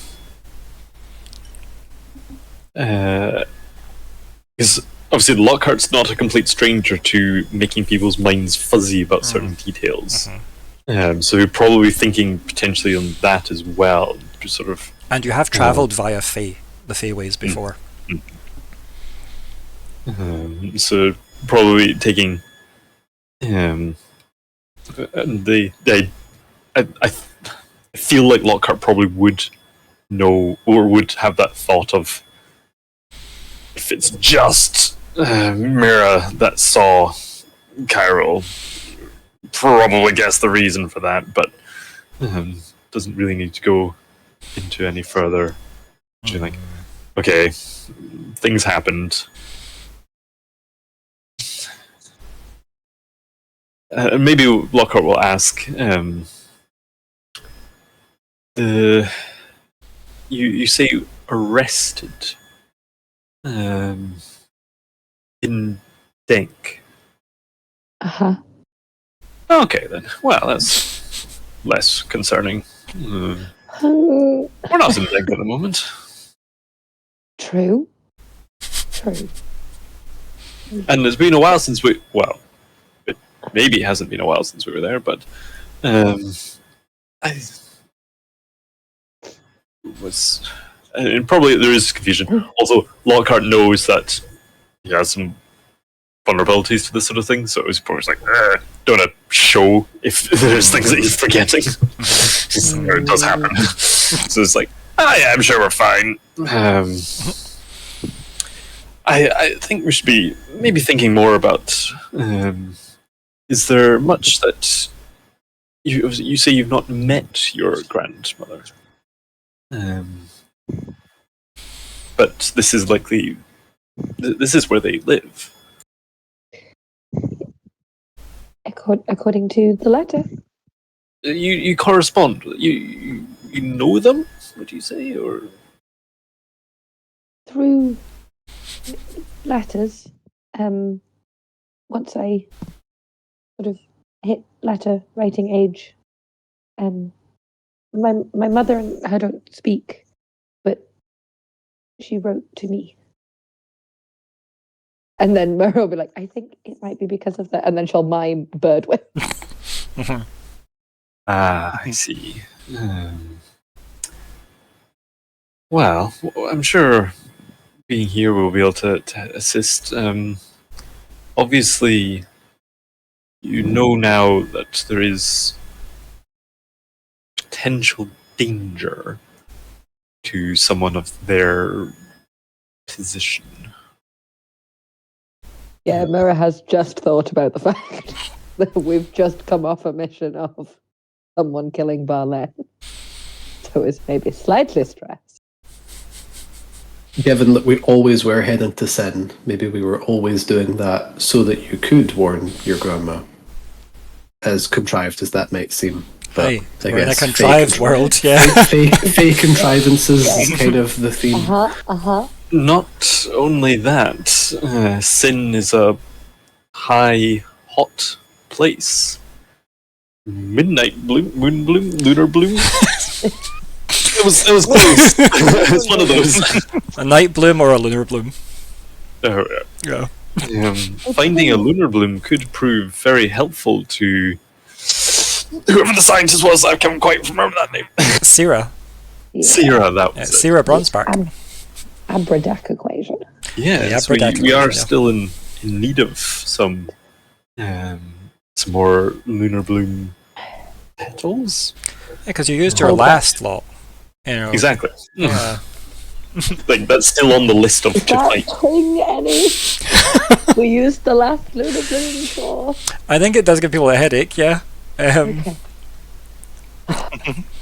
Myr'ra's so tempted to do check status, and she really doesn't want to know right now because she feels like whatever's about to happen probably needs their attention, and they maybe don't need to know right now whether time bullshit has happened or just movement. Mm-hmm.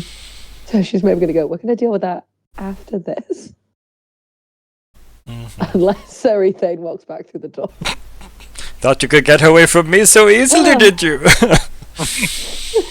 Walks in like droopy. Not only wanted posters. It's the Muppets Most Wanted, really, isn't it? Is this you guys? We travelled by map, it was fine. Best way to travel. Yeah.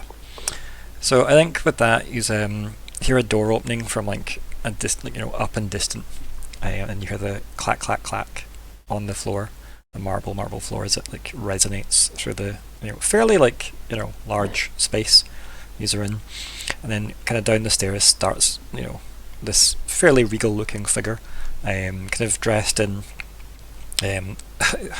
Can you somehow imagine some kind of toga-esque business suit, if you will, that is white with highlights of black feathers coming off one shoulders, and all the black feathers are blue-tipped. Almost like a kind of shoulder cape thing that goes over them as they kind of walk down. With a very deliberate clack, clack, clack. Would you like to describe visually your grandmother for the others? Oh, I think she's very kind of like sinewy and quite regal. There's a lot of like bird-likeness to her features. She looks quite haughty. It's more of a literary than a physical reference, but I very much think of Grandmere from the books of the Princess Diaries, which is lots of like tattooed on eyeliner, so it's always perfect and pristine. Very like drawn on eyebrows. Sharp nose, sharp features. Kind of, even if she looks like she's looking down her nose at everyone. Mm-hmm. Yeah. Had you settled on an actress for them at all, or are we still a bit undecided? Yeah, I liked how... This is the fun one where in my head, I'm thinking Frances McDormand, but I don't know if that's who I'm thinking of. It's a good choice, to be fair, if it is. Yeah. Yeah. Yeah. But that kind of like slightly sharper, slightly more like in a wind tunnel. Mm-hmm. Frances.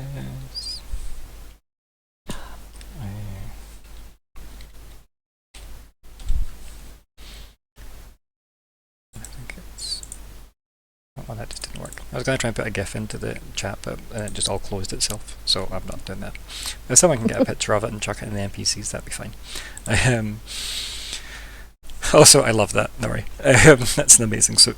But yeah, so they walk down and they're clearly like, acting like they haven't noticed everyone milling around the foyer, as it were, as they're walking down the stairs. And as soon as they get to like a couple from the bottom, they kind of just stop, so they're still like quite taller than everyone else.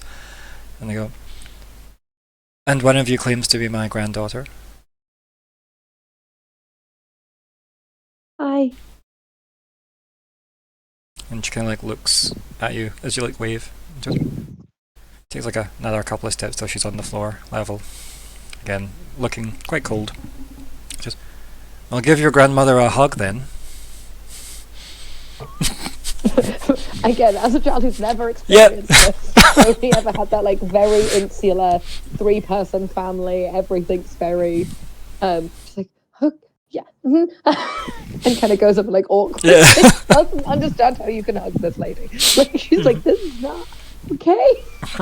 Plus, whatever your mother has said or not said about her as well, right? Like, you know, all that weird generational issues. Yeah. Yeah.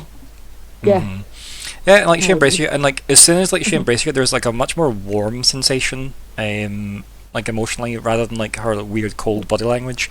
It definitely seems like, you know, oh, she's genuinely pleased to see you, etc. Like, you know, it's not just a polite hug; it's a full embrace type thing. And like, you know, she got like her cheek against the side of your head, and it kind of like pats you like on the back of your head, going, "It must have been awful to have made the journey all the way here without asking for my assistance.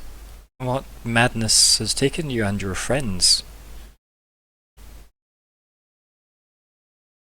Myr'ra has a full panic moment. Like, what do I say? And she puts a finger up and goes, "Yes, you're quite right. Tea is needed for this conversation. This way." And then she like gestures like down one of the sides of the stairs, and she just starts walking on that way. And she just starts narrating stuff about the house. And you're going, yes, and she says her name too quickly for it to resonate, but it's clearly like that house matron that she's talking about. And I've had her set up a tea for us all, so we can get to know each other better. It's not every day someone's granddaughter visits them. Come along, everyone! Just very loudly. And these are led into like, you know, it looks like a dining room basically, but it's been set out like, you know, there's nothing visually blocking sight. Not like in a dining room there might be like candelabras or something like whatever. There's nothing like that that blocks the table. It's definitely designed for people to talk to each other, so the table's quite low. And you know, these are all kind of sat in seats and, you know, very nice kind of like pottery style like cups and stuff and saucers and whatnot are all set out, and tea's being poured into all of them, even though you haven't sat down. Just, you know, it's all being prepped. He goes, yes, please, everyone, be seated. I'm sure your tale is quite vigorous.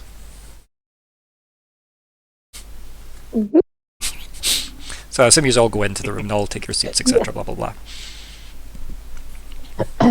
Yeah. Alabin, Falkwin says to you, I don't like any of this.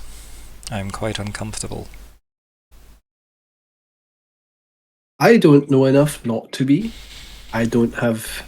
Well, I'm uncomfortable at the memories that I evidently don't have. But not having them, I can't react to that. Does that make sense? Unfortunately, it does in this situation, yes. Perhaps we should discuss this when we have privacy. I think it's quite interesting because obviously there's a bit of a disconnect between you and Alabin here, right? Because obviously you're like, this seems fine, I don't feel like there's a problem. And Alabin's like, red flags everywhere. Like, this is... Yeah, it's like there's two things going on in Falkwin right now. One of them is, well, I feel fine, and everything that I actually remember is all consistent, and that makes me feel happy. But then on the other hand, but you're telling me things that don't line up with that, and I don't believe you're lying or even necessarily mistaken. So the gap here makes me a bit uncomfortable. But that's a very much sort of like intellectual knowledge that I have, as opposed to something that I really feel. Yeah, because hard, like you said, hard to feel when you've not experienced things, right? So yeah, everyone's sat around this table at this point, and she sits last, and then again, kind of like lifts her tea and then just gestures to everyone as if, well, drink, and then, you know, starts sipping her tea. It's got a massive, massive hit of cinnamon in it as well. So it's very much immediately the sinuses are also cleared. Like, if I could suggest mint cinnamon tea, it's definitely just flushed the sinuses immediately. So yeah. Bold flavours of the tea. Thank you. Yes, you have to be bold in a city such as this. You will learn this with your time here. Yes, you... why? These are my friends. I'm just going to introduce everybody. They helped me get here, along with Myr'ra's just going to like obfuscate how they got here and just be like, we had help arriving, of course. Very grateful. And your offer was very kind, but we were already coming this way, and it worked out. How fortuitous, then. I'm glad that you were able to make it here safely, and I hope that you didn't lose any of your friends along the way. All present and accounted for. And obviously, like, she'll, acknowledge everyone that was introduced, obviously, to her. Does anyone say anything to her?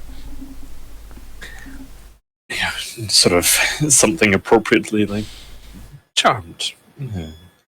It is lovely to finally meet you.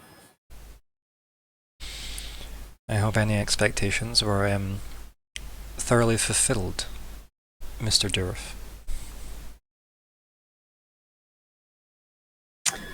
Oh, exceeded to the highest degree. Myr'ra, you didn't say that you were travelling with a charlatan. And she laughs.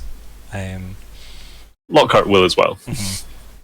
Because it's definitely meant in jest. It wasn't, a dig. It was just a, oh, sure. It's like when someone says you look good and you go, have you been to the opticians? Like, very much a dismissive, oh, you. And Lockhart will probably say, and Mary, you never, you described your grandmother's great intelligence, but never her raised her wit. Myr'ra just again look overwhelmed.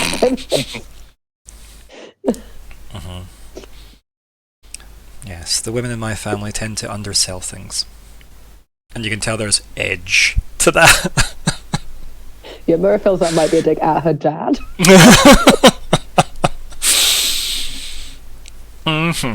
But doesn't acknowledge, just goes, Yep, and sips the tea. Yeah, he's probably just clutching it.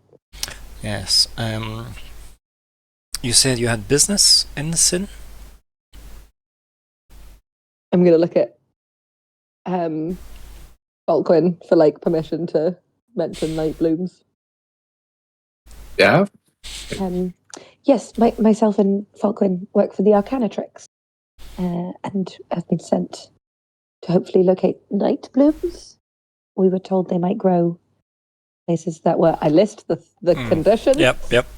I don't remember off the top of my head. Like, was it? High, hot, Dark. Dark. Yeah. dark. Yeah, I think High, hot, or dark, yeah. I think, like, when you mentioned, like, these are both of the Arcanatrix, like, Lady Featherstone will acknowledge you as well, Falkwin, as well, and go, well, I do hope your educations have proceeded nicely. Obviously, I'm aware that you have graduated to being wizard class. Yes, thank you for your gift. You are more than welcome. You earned it, of your own merit. And how goes your studies? And does Falkwin have a last name? I think I ask this all the time. Like, I don't think you ask it all the time. You've asked it more than once. No, yes, he does. I haven't decided on it. Okay. Is it some? Thesos. I was going to say Falkwin Thesos. There we go. Thesos. Just off the top of my Okay. head. Is it something you'd have told The them? name of like, a Greek island. Is it? Probably, yeah. Yeah, Maybe, okay. I don't know. Like, his family's not really that important to him. Like, they It's gave more him a just that comfortable upbringing, but If it's not really Myr'ra part of his knew it, life at the moment. Myr'ra might have said it to obviously this is Falkwin Thesos, and it would be how Yeah. Featherstone replies to you with your surname, effectively. So if that's all known, that's fine. So she goes, and how goes your studies, Mr. Thesos? Well, thank you. This is proving to be a bit of a... I hesitate to say distraction from them, because I'm learning lots along the way, but... And what are you Yes. studying? She looks between the two of you as if this is vague. My primary interest is in... how to put this? Forms without bodies. you can feel Ben like seething. Yes. And just how unusual. Yes. How has your studies Well, progressed? well, it's very hard to find subjects to study. She laughs at that because she thinks you're having like a joke with her, so she kind of laughs, but like that awkward way of I don't really know what to say now, like. I'm sorry. I hope it didn't sound like I was implying I wanted to part anyone from their bodies. That's not what I was getting at there. I mean, I know several who could benefit from such an experience, mind you. Oh, don't we all, man? Don't we all? Ma'am, please. Meryl is fine.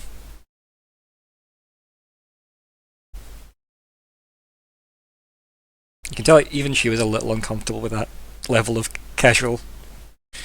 Would we know if Pentergast was your mother's or father's surname? Or if it was even one of their names? Is that something that's likely to come up? She's probably at this point. We were in the city for long enough. You've probably met her parents. So yeah, her dad is Pentergast. So not calling her Mrs. Pentergast is probably a good idea. No, she was introduced as Lady Featherstone, so it's Meryl Featherstone is her name. And yeah, so she kind of like muses about that thought and goes, "Yes, apologies if my curiosity is prying into private study." Not at all. Not at all.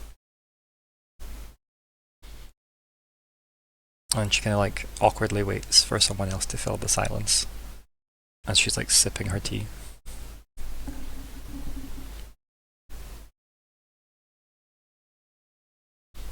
Our searches for some... our assistance to the Arcanatrix at the moment is taking us into all sorts of fascinating places. I do hope we get to see some of the sin, or sin, because obviously they said the sin, but... But Sin. The place is called Sin. Yeah. Some of sin. Is there anywhere that you might recommend a visitor to see or perhaps avoid? And she kind of like smirks a little bit and she goes, "Yes, there are many places to avoid in Sin. But as for tours, there are so few done of the city. If the sitting devil is happy enough with a tour, these can be arranged, yes. I can send word if need be. Would you like that, Myr'ra?" Oh, that sounds delightful. It would be lovely to see where you live and more of here. Yes, I have some influence in the city. I wouldn't say it's infinite, but it's vast enough to be comfortable. She's very vague about that. And she says, "Yes, you will find it quite comfortable here after a while."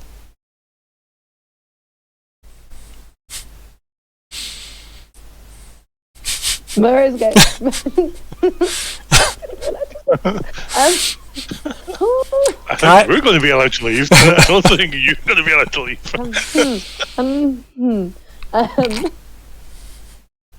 Is there anything particular you had in mind for while we're here? To indicate Mm. that is not infinite. That's not forever. Yes, to further your education about your family lineage that you will be carrying on. Oh, yes. We can't rely on your mother now, can we? Well, she had me. Isn't that how lineage works? We will discuss that in private. Oh. And she's not like shy about saying that just at the table. Like very much because of that will happen in private. That conversation. Ah, yes. She very like goes straight back into polite host mode, as if like we're stopping that there. I was like, ah, yes. You mentioned lunar blooms. That would explain the strange delivery I got about 4 days ago. and she screams that name no one can hear. And in walks that matron, holding and staring at a potted lunar bloom.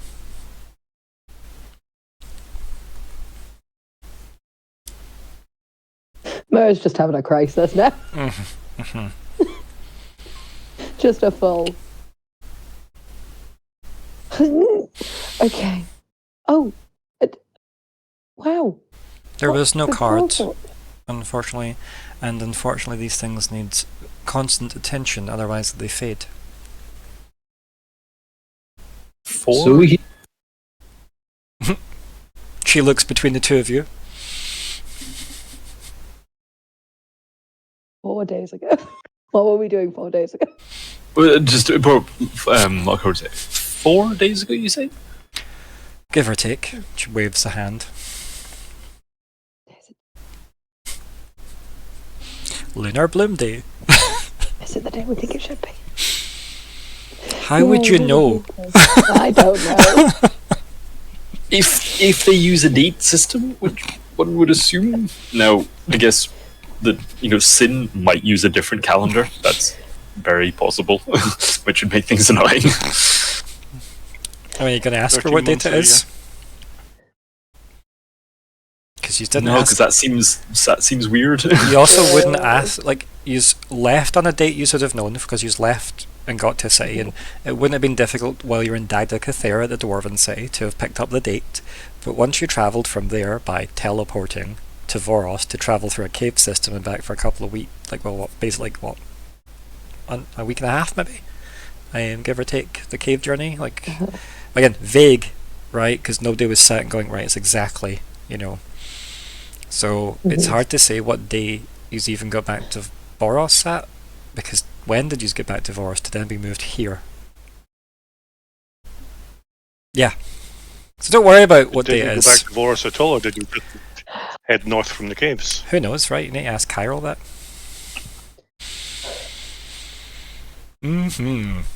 This is what you get for messing with a fae. Yep. My brain hurts. So, but apparently someone has sent this lunar bloom to the Featherstone estate roughly 4 days ago. And it needs constant attention. Was that care instruction? And she said, like, there wasn't a card. Okay. I look frantically at Falkwin. Do any of us know how to look after this thing? You know something that does. Let's just phone them up. We might have some beef, but can you just... Well, we do at the very least sort of know that situation was resolved. I guess we might find out how. Maybe.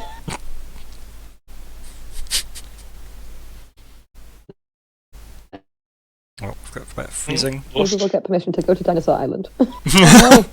I just heard Myr'ra go like 1,000 miles an hour through those words there. Discord just kind of So froze maybe... and then caught up all at once. I can see none of you right now. What did you say? You said maybe something. I said maybe we live here now. Yeah. And then I said maybe we could get permission to take a field trip to Dinosaur Island, but then maybe we just have to accept that we live here now. Fugitives from the law. Fair.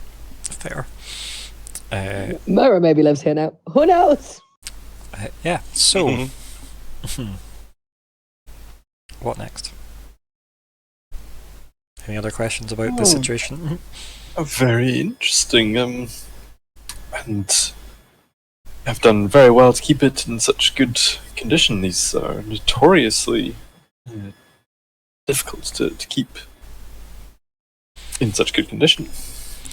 And Chia nods as if, yes, this has been quite annoying, and just kind of looks at the attendant, and she just immediately sits it in front of you. Because you spoke about it, so you must be the most knowledgeable about it. Right, I'd be quite pleased to get this out of my care. It's very all-consuming of people. I wouldn't ignore it for too long, however. It does seem to be quite sensitive. Any particular care instructions that you have been administering so far? Simply attention seems to have sustained it thus far. And we did. There was that Sari thing, talked to him in the garden. I don't know if that's what he was doing, but he was definitely, yeah. Okay. Myr'ra will pat the plant. And it's cold. It's very cold to touch. Yeah. I look at Falkwin and go, well, two down. Myr'ra's voice is just getting Seems so. Rising inflection at the end. Someone who's very Two down? Is caring for one of these less botanical and more social endeavour? It seems to be. I've had staff assigned to be with it at all times over the last 4 days, and simply they have better things to do with their time. Really fascinating. I'm sure you will enjoy taking your shift, she says vaguely, amongst you all. Oh, we've just given ourselves a chore. Or a mystical being, sure. It's a mimic. It's actually a tiny wizard who turned into a plant. Is it immortal? Who knows? That's my secret, Lockhart. Everything's tiny wizards. Yeah, so she goes, yes, I will make arrangements for this tour. Please stay and finish the tea, unless there's any other questions about your stay. Rooms have been made up. The current devil, I'm afraid I've not yet learned. Who is it currently sitting in Sin? It hasn't changed, it's still Pride. Ah, excellent. Why do you ask? I'm afraid I am well learned in the customs of my own cities, but woefully unlearned in the way of Sin, and would like to learn as much as I can. I have a library that you can avail yourself of if you wish. That would be most appreciated. Very, very kind. She kind of screams that name. That doesn't seem to resonate at all. You can probably tell it's probably a demon name. Hence why it doesn't seem to sit in the air. And she walks back in and she goes, please allow Mr. Dourf access to the library.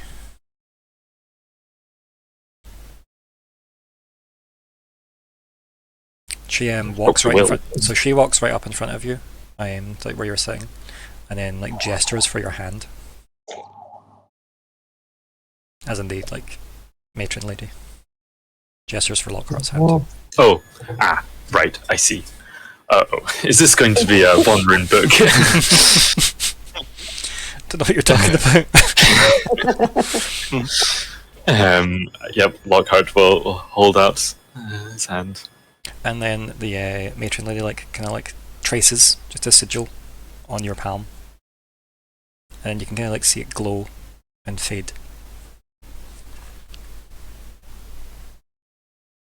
Just there, make yourself completely at home. I would simply ask that you return the books to the shelf you took them from.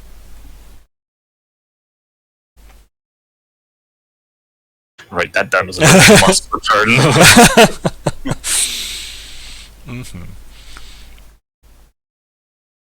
Anyone else looking like they're wanting her attention before she starts leaving the room? Nori? Falkwin? I think Nori's just trying to do what he normally does, take in everything he can, looking at everything, seeing the escape routes. Sorry, did I say that out loud? Fair. I think Falkwin's doing okay. Yeah, I think so too. Just when the sigil's put on Lockhart, can Lockhart try and memorize what it looked like? Yeah, sure. I mean, it also was tactilely put on your hand, so yeah, I think probably fairly easy to note it. It's some kind of weird S that has some sigils kind of either side that almost look like 8s. But obviously, more demony, I guess. Yeah. I know because magic, but trying to memorize, to try and draw later for these two to kind of look at, like, have they just put some sort of magic tracker on me? And realistically, like, Myr'ra's probably the better one to ask, because Myr'ra uses demonic sorcery, whereas Falkwin knows a lot about celestial magic, but would know still something about demonic sorcery, because that's primarily what's taught in the Arcanatrix. It's hard to not learn stuff about it. But those are like their expertise are in those fields, at least. Yeah, so she goes, yes, I will make sure you're assigned to your rooms when I return, but please feel free to relax. I imagine your journey was quite tiresome. And she leaves. There. Oh, Myr'ra like goes, sinks under the table. Isn't that kind of like, oh, I thought I'd have more time to prepare for this. And then comes back up and goes, oh, wow. Just looking at the night bloom, you're like, well, that's unexpected.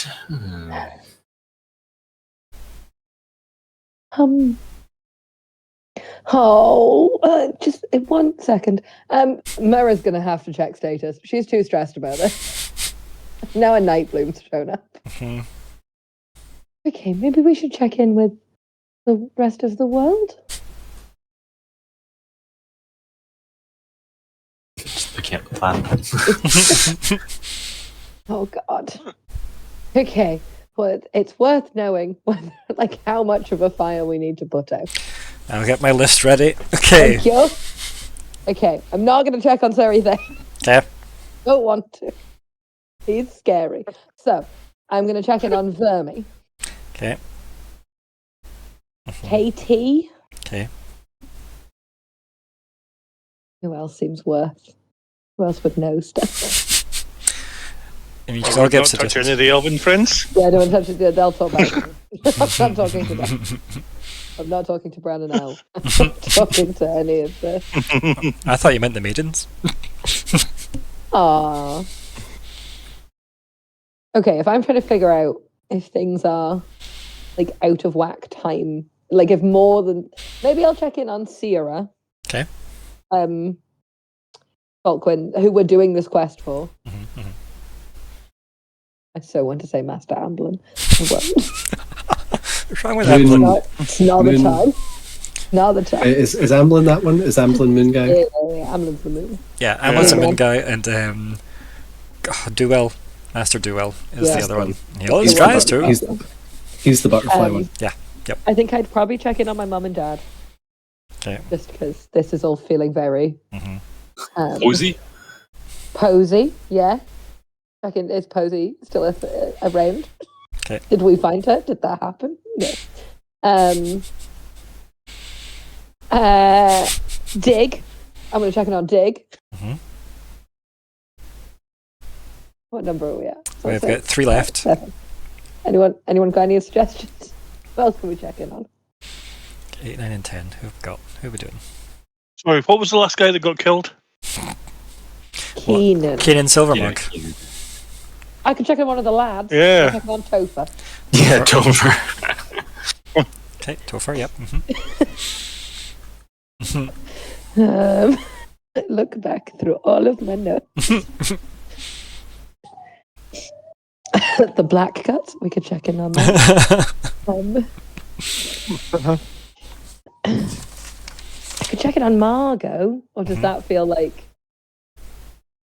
a risk? People know I'm doing this. Yeah, ultimately, she seems... Yeah. Because really, She's we not our could probably queen. report to her that we did things. Try to go. I could check it. We could check it on Joy. She'll just feel joy. She might not be that far away. Yeah, do you want me to check it on Lunch Joy? date with Joy. If she's here. Okay, let's check it on Joy. Okay, 1 left. Who else can we check it on? Douglas Dugal. How sweet. Can I add him to the list if you want me to? Yeah. Yep. I was like Jack. Jack would maybe be. I don't think we should, but as just as No. Let's check in on Douglas Dugal. Maybe check on Jack when you have more downtime. Yes. Or maybe in Loudenhall. Okay, so I've got Verme, KT, Sierra, Verme, KT, Sierra, Mum, Dad, Posey, Dick, Topher, Joy, Douglas Dugal. Yeah. It deteriorates the more down the list we. Do you roll for this? I can't even remember.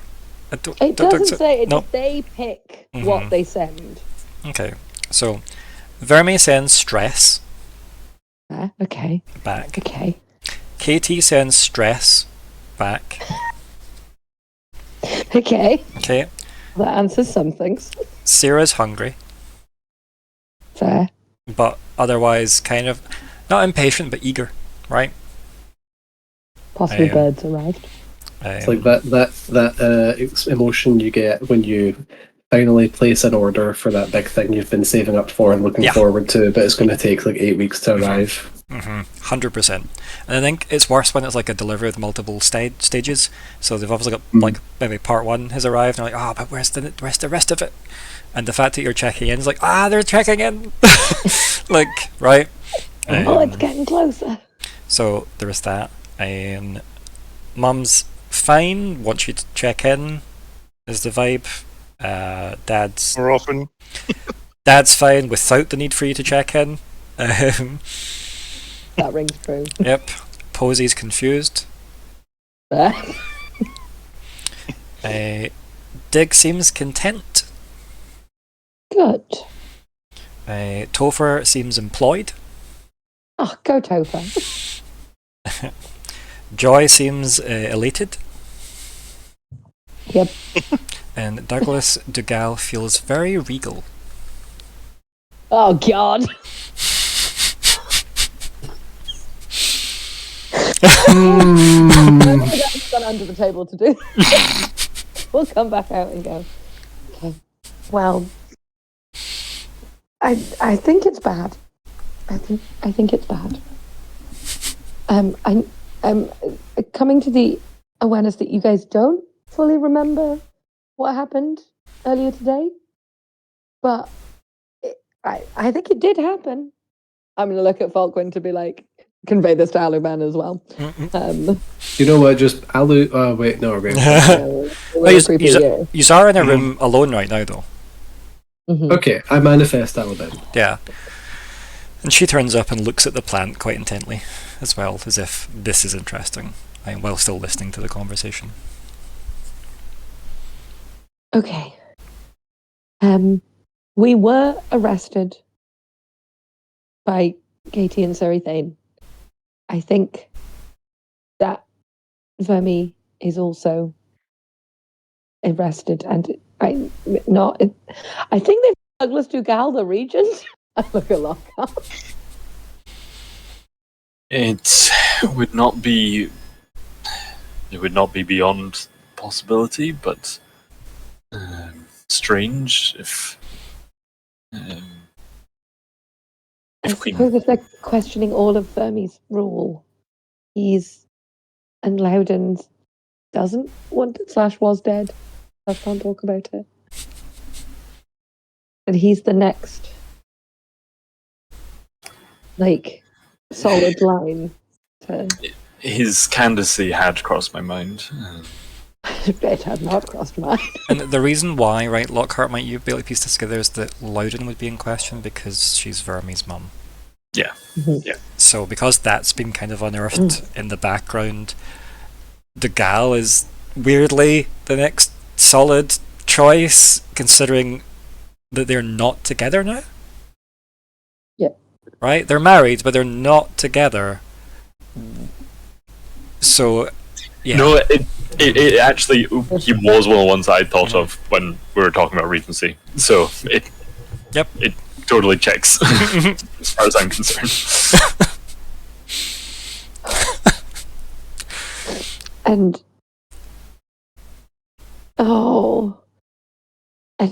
Myr'ra's also going to try and point out to people that like they don't remember, but equally, do other people feel like we were never in that room? Do they feel like we were? We've gone missing? Do they feel like I don't want to message Sari thing?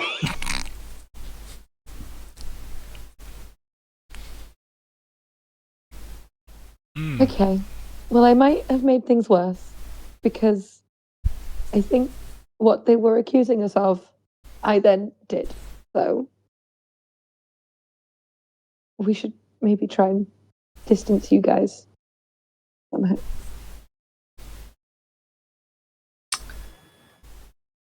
I suspect.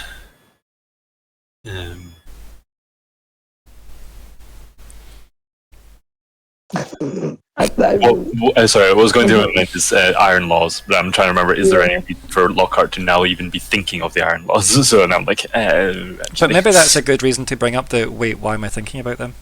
Yeah. It's like, the feeling through Iron Laws, though not that many would even know of them. Those were what you talked about, and what Sari Thane talked about. That's what they're trying us, maybe, and Vermi under. It's written a very long time ago, and I mean, I guess we're dealing with beings that are to time is less material, even to some of the people that have simply lived since then. But I think, like, absent-mindedly, like Aluben just mentions, I don't really know much about these Iron Laws. Vaguely into the ether. They are fascinating. Yes. Wouldn't you know more than us? Kind of turns to us, and why do you believe that? How old do you think Well, I am, Falkwin? Well, they're very old laws. And I am very young. Yes, she is. So remember, Aluben said in the past that she's much younger than the Feywild. Much younger. Yes. By quite she's a bit. much older than us. Yes, much older than you guys, but she also isn't a lawyer. Right, okay, fair. Then it took Lockhart rolling a 21 to remember these things. Remember? Okay. So that's like, obviously, several hundred years have passed since the Feywild, and Aluben exists. It doesn't, the laws aren't really spoke about, at least within the Gold Leafs. And then, you know, so that kind of gives you like how quickly those laws weren't really a problem because the Fey weren't a problem. So the most common one is the currency one. That's really it. That's the one that everybody remembers, but they don't necessarily know it's an Iron Law. They just know it's a part of the agreement. And that's really it. So that's her musings on the matter. And she also says, I'm very happy to study this plant if no one has any objections. As long as it is in good condition for when it is required. I won't affect the root. That's what we needed, yeah. Okay, like turns to you, Falkwin, as if, you know, is this fine by you, Falkwin? You know? Yeah, yeah. Yeah, and she kind of gestures to you, Lockhart, for you to pass her the plant. Lockhart will hand it over. And we'll probably say, and will you be able to give it the care that it requires? Or I'm sure if I cannot, you will provide. I can burn that bridge when we get to it, I guess. Yes, we're quite good at that so far. She looks over in Myr'ra's direction. Myr'ra just looks stressed. And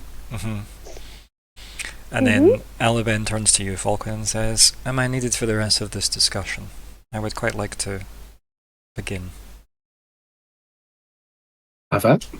Thank you. Well, I'm sure we'll call on you if we need you. Please do. This is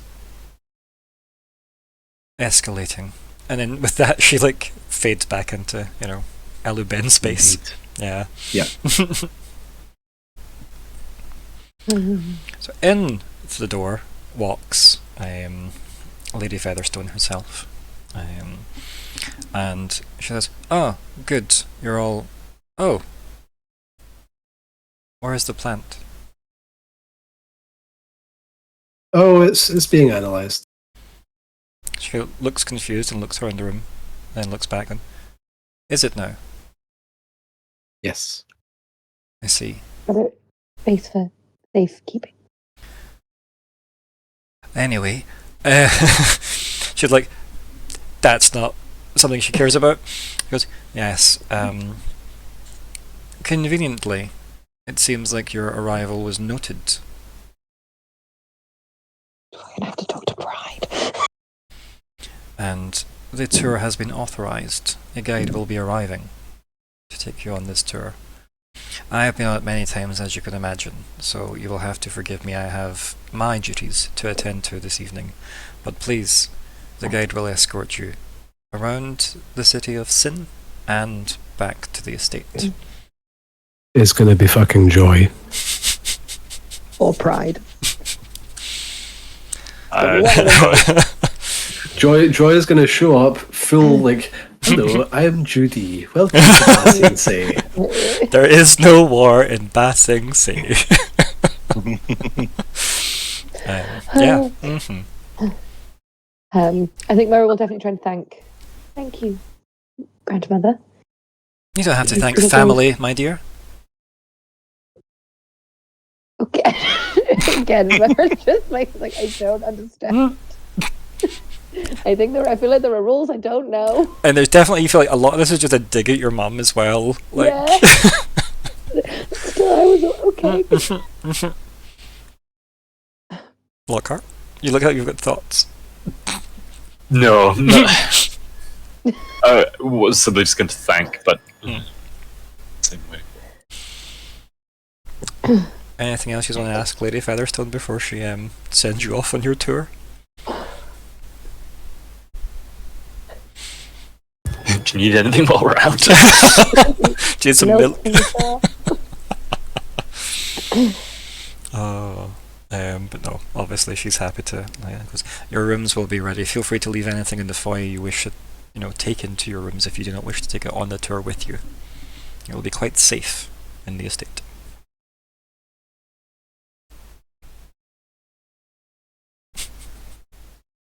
Yep. So, Nope. Happy to head off to the tour. Yep. So, the Helborn matron takes you guys to the front of the house. Doesn't engage in small talk, and then gets to the door and says, "I will accompany you out of the estate grounds, where the guide should be there by the time we get there. Did you require any supplies before we depart?"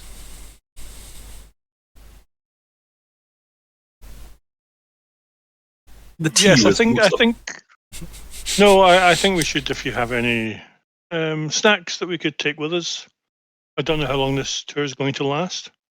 Snacks, yes, I'm sure I can find something for the road. And then she says, "Please wait in the garden." And then, she awkwardly goes off to look for snacks. Also, I'm gonna cozy up to Myr'ra and go, "We are making a run for this now, aren't we?"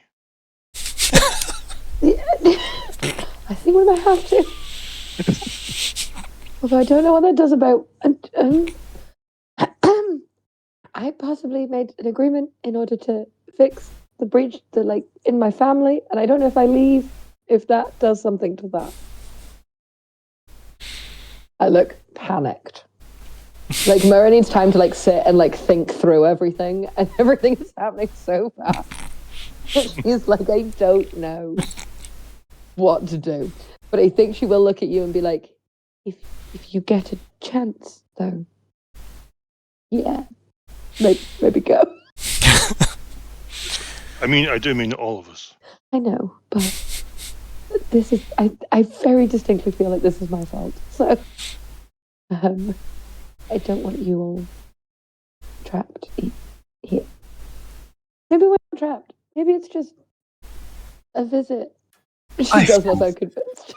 And I think Lockhart will try and be some positives. I for one am quite looking forward to a tour around the city of Sin.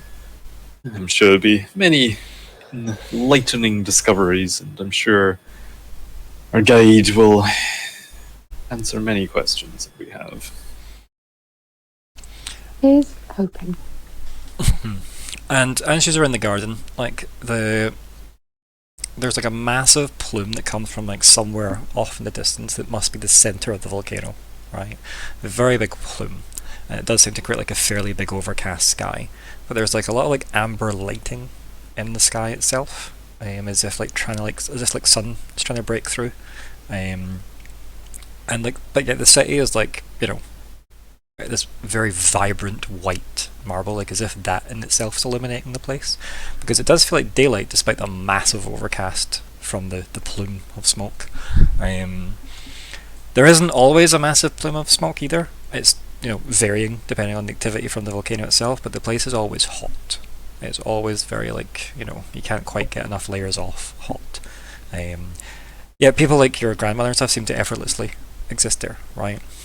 You don't feel it as bad either, because again, it's almost like your entire bloodline's acclimatized to it. So yeah, but for the rest of you, it's quite, like, oh, this is a horrible, very high summer day in Scotland, and no one's quite used to it. So there's that. The Helborn attendant comes back with effectively some kind of little like velvety pouch thing that she like has on like a tray that she holds out to you, Nori, and says, "Some snacks for the road. They were baked yesterday, but I imagine they will still be edible."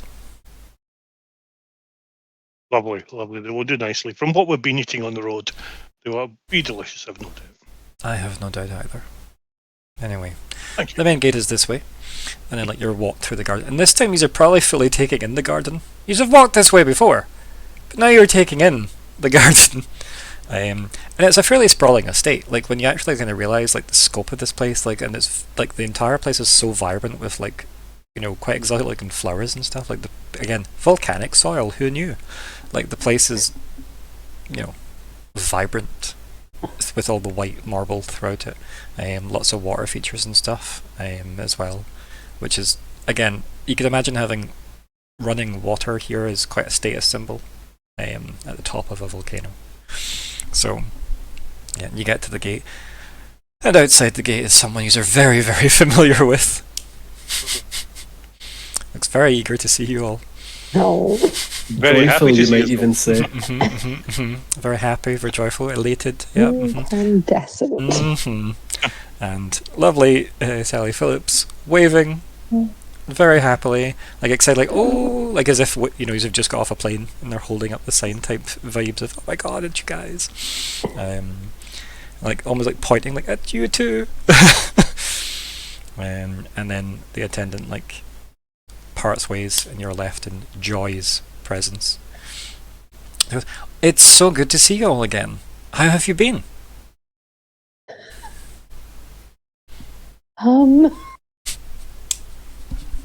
Better for seeing you. Oh, it's a lovely thing to say. I'm so pleased. I look around. I don't know what's And there's just that like blank smile of a face on her as well. And that overeager we were talking, yes, big full smile, kind of looking past you almost. I hear you want a tour of this beautiful city. Yes, that would be lovely to see the significant sites of interest in Sin. Yes, I think so too. It's a lovely city. It does quite tear me away sometimes when I have to travel to Cascade City, because I do love being here. And then, she starts walking. She goes, I figured that a carriage may detract from your time to process this wonderful city. So she starts like rambling about districts that you start passing through, and you can tell, given the pace of this is going to be a long day. A long day. with Joy. Lockhart is so here for that. Yeah. And is writing down, or not writing it, but is mentally noting it all in. Yeah, and like for the most part, it's just kind of like, oh, this person used to own this estate, and this is what they kind of do, and it's all like, but it's a lot of it's outdated because like, oh, they used to do this, and now new people have moved in, and their job's this, but they don't go into detail about the current people. If that makes sense, it's all about what they used to be in those places. So you can tell, like, as a diplomat, like Lockhart, you can tell you're being handled information. It's you're definitely getting loads of information about this site, it's just not useful to you. So there is that level of, you can tell that, but it's still very polite and pleasant. And they seem quite excited about the fact that they know all this. But they've probably seen all of these people come and go. Because Joy was quite old as well. I actually can't remember, but Joy might be older than Elven. I think is by quite a bit. But I can't remember if I gave specific ages for both. I think she is older than Elven. But yeah, so the tour continues. You get to a point, unless anybody's asking her specific questions about the city. If anybody has any questions about the city of Sin. Does she go into anything about Ironroot, or is it all? She doesn't bring it up, but you could ask. Yeah. We only found that out because of Sloth. I think so.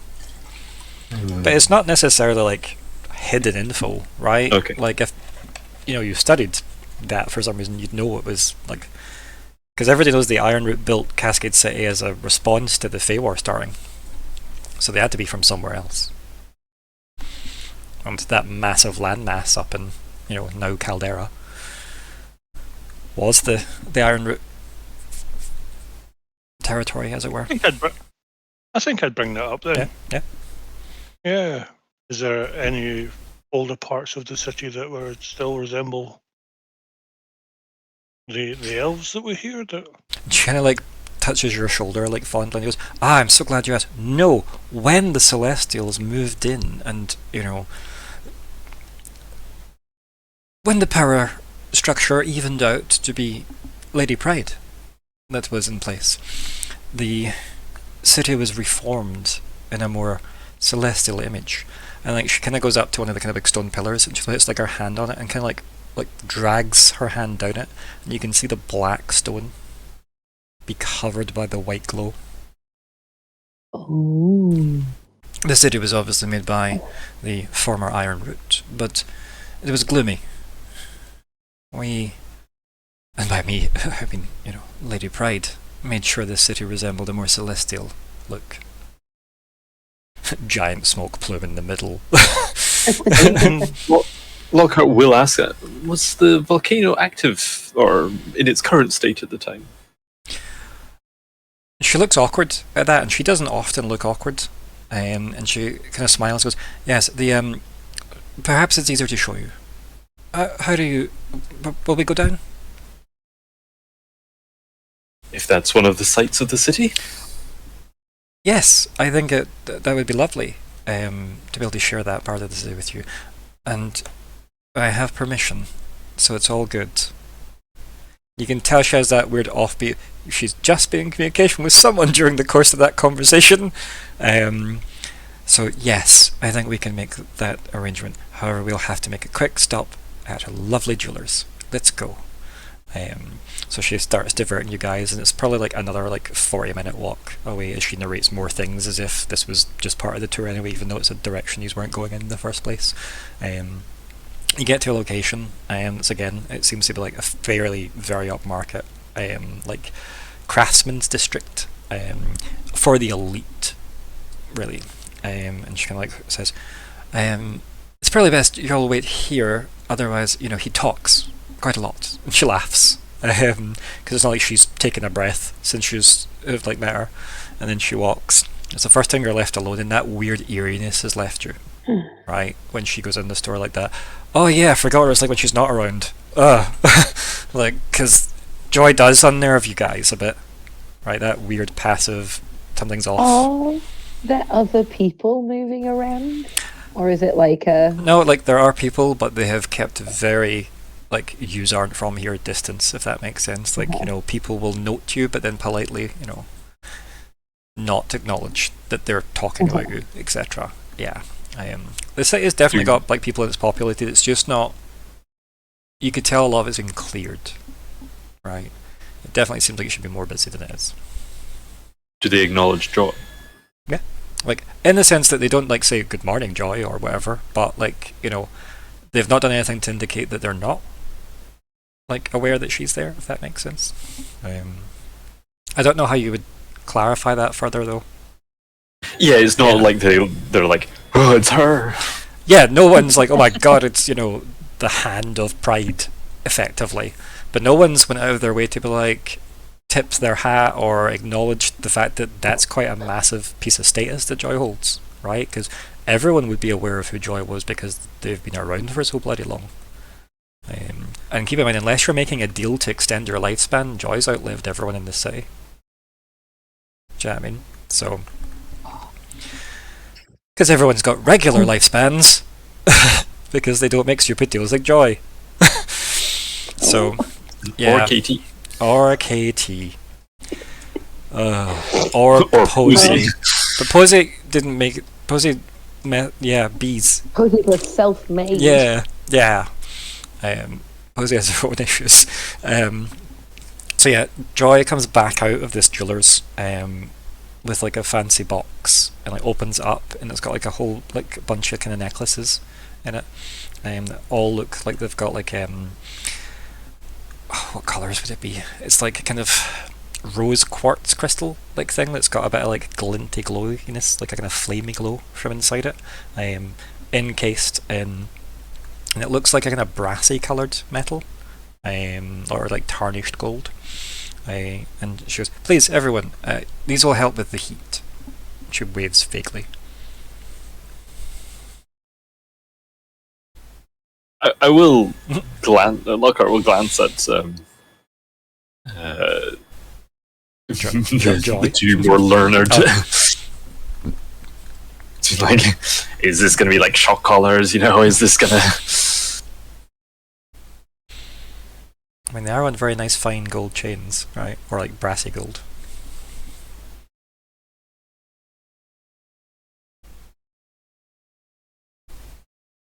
Happy to like look. I don't think Myr'ra would do anything magical, but she's very happy to like look at. Is it some kind of like charm protection against fiery type? And there's probably not anything you can tell just by looking, right? Like, Yeah. and obviously Joy's there smiling from behind the lid of the box while waiting on people to take them and wear them. Well, and Lockhart will take one and go to have a look to see, obviously, the luster and the colour and such before putting it on. Yeah, and again, it's cold to the touch. Like, definitely feels like it's been like in a freezer, even though we don't know what those are. But yeah, so I'm assuming everyone takes one at least, and then she like closes the box, and then she says, "Yes, obviously the heat is quite stifling at the base of the caldera itself."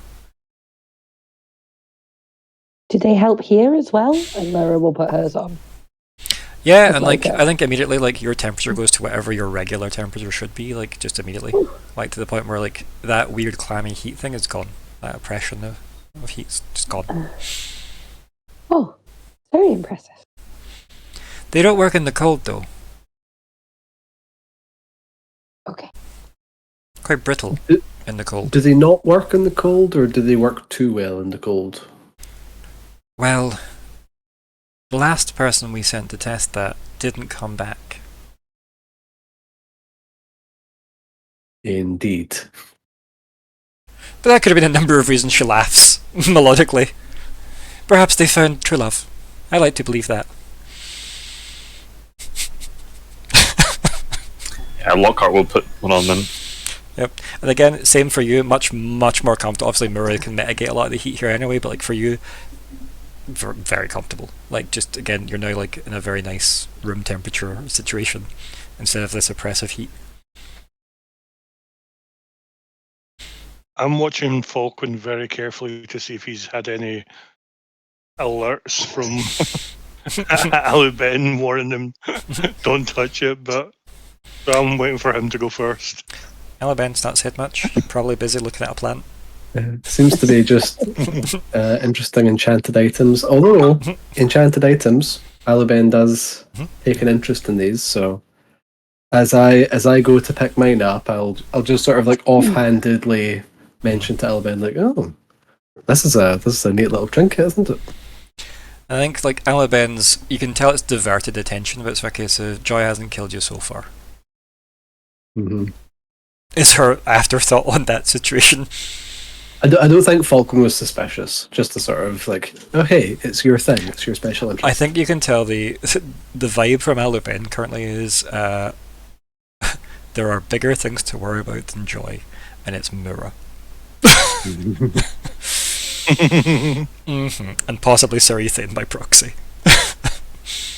Because obviously Alubin has weighed up the I don't think I can keep you safe from Sarithian. So we need to keep ourselves safe from things that lead us to Sarithian. We now live here. I mean, it's a very pretty city, if very, very warm. Low heating bills, I guess. So, Nori, I assume Falkwin, sorry, you take it you're donning it? Yeah. Yep, yeah. cool. And again, same to you, that comfort, temperature-wise, immediately just, oh, and now you're painfully aware of like the kind of, you know, the damp forehead and stuff and the sweat patches of the, oh, I was clammy. I didn't realise I was quite as, you know, same with yourself, obviously, Lockheart. Nori! Yeah, I think now that Falkwin's done it and Alabin hasn't screamed any alarms, I will unfasten my cloak and attach it. Yep. And again, same difference. Pop on your necklace. Again, that immediate cool vibe hits you as well. There's definitely a not quite the same sweat beads on you as there were in, you know, Falkwin and, you know, Lockheart. But likewise, these are the two that have been, I don't know if it's a speaker thing, but these are the two that are very affected by the heat. Ignysera, not affected by the heat, and it doesn't seem like the heat's really affected Myr'ra, and to a much, you know, like, lesser degree than Lockheart and Falkwin. You don't have as much sweat on you either, Nori. Not quite as stifling as it is for everybody else. Late. I mean, Nori's also just physically fitter than the other two. It's also true. Like by quite a bit. Nori's a parkourist, remember? So, yeah. Yeah, so again, like Joy leads you towards like this massive spiral staircase that goes to like the edge of the city. That's where this big massive plume of smoke's coming from. And as you look down, you can't see the bottom. Like there's a glow coming from the bottom, obviously the kind of lava glow itself, but the smoke is coming out of that like quite violently. Up to, and by the time it gets up to the top, it's obviously that more gentle blooming. And Joy's very eagerly navigating you guys on the way down, but you can see the but yeah, you can there is not as many people here at all. Like very demonic looking natured people are here, so clearly the people have adapted to heat and things like that. People a lot more like Hedera, because Hedera's got quite a lot of like demonic features still, but these are like full on like you know, like not a million miles away from Dragonborn looking people as well, right? Because again, more adapted to heat. So the further kind of down in this, like there's various levels going on the inside of the volcano itself. You make your way down quite a bit of time, and there are guards at this particular level checkpoint. And as soon as they see Joy coming, they immediately stand to each side. And she just smiles, goes, "Lovely to see you both." And she ushers you all through. She specifically stands with the guards and ushers you through. And just, we like to keep the volcano itself quite sacred. And then the guards shut the gate. And obviously you just continue down. And you can see that they're wearing similar like jewellery and stuff as well. And yeah, like you can hear the heat at this level. That's, but again, this amulet, the brighter they glow, the more heat they seem to be managing. And you can kind of tell that they seem to be storing the heat, which is maybe why when you took it to a cold place it wasn't the best outcome for that per person. I think Lockhart might sort of idly ask as we're going, saying, does the volcano itself, does it have a name? And she goes, I don't think people are used to naming that many inanimate things, but it's not so inanimate, is it? And she kind of laughs about the kind of musings of the whole thing. I believe the Iron Root had a name for it, but it's not theirs anymore. They gave it to us as a gift.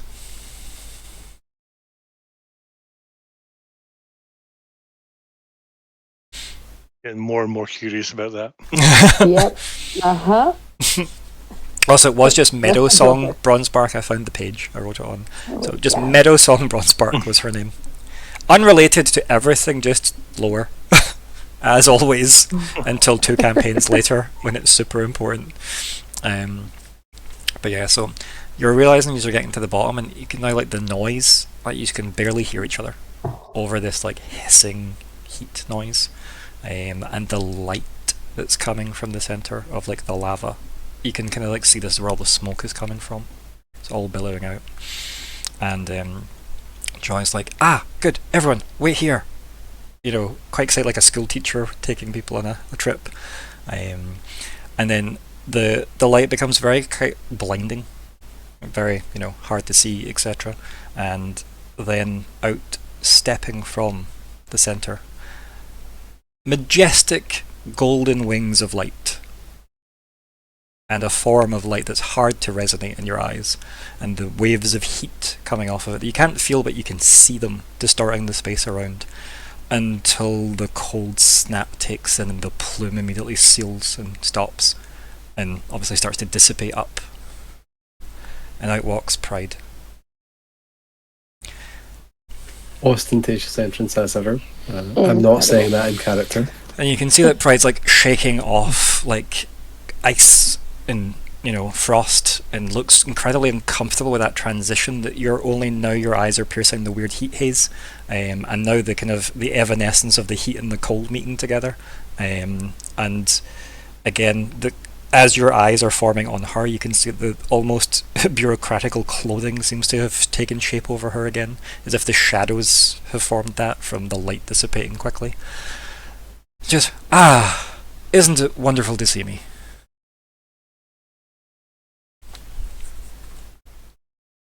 Well, don't all say at once. You're in my city. It's a lovely city. And thank you for the wonderful tour that we've been receiving. Yes, Joy likes talking. I thought she'd be good for it. And Joy's like, I do, she's right.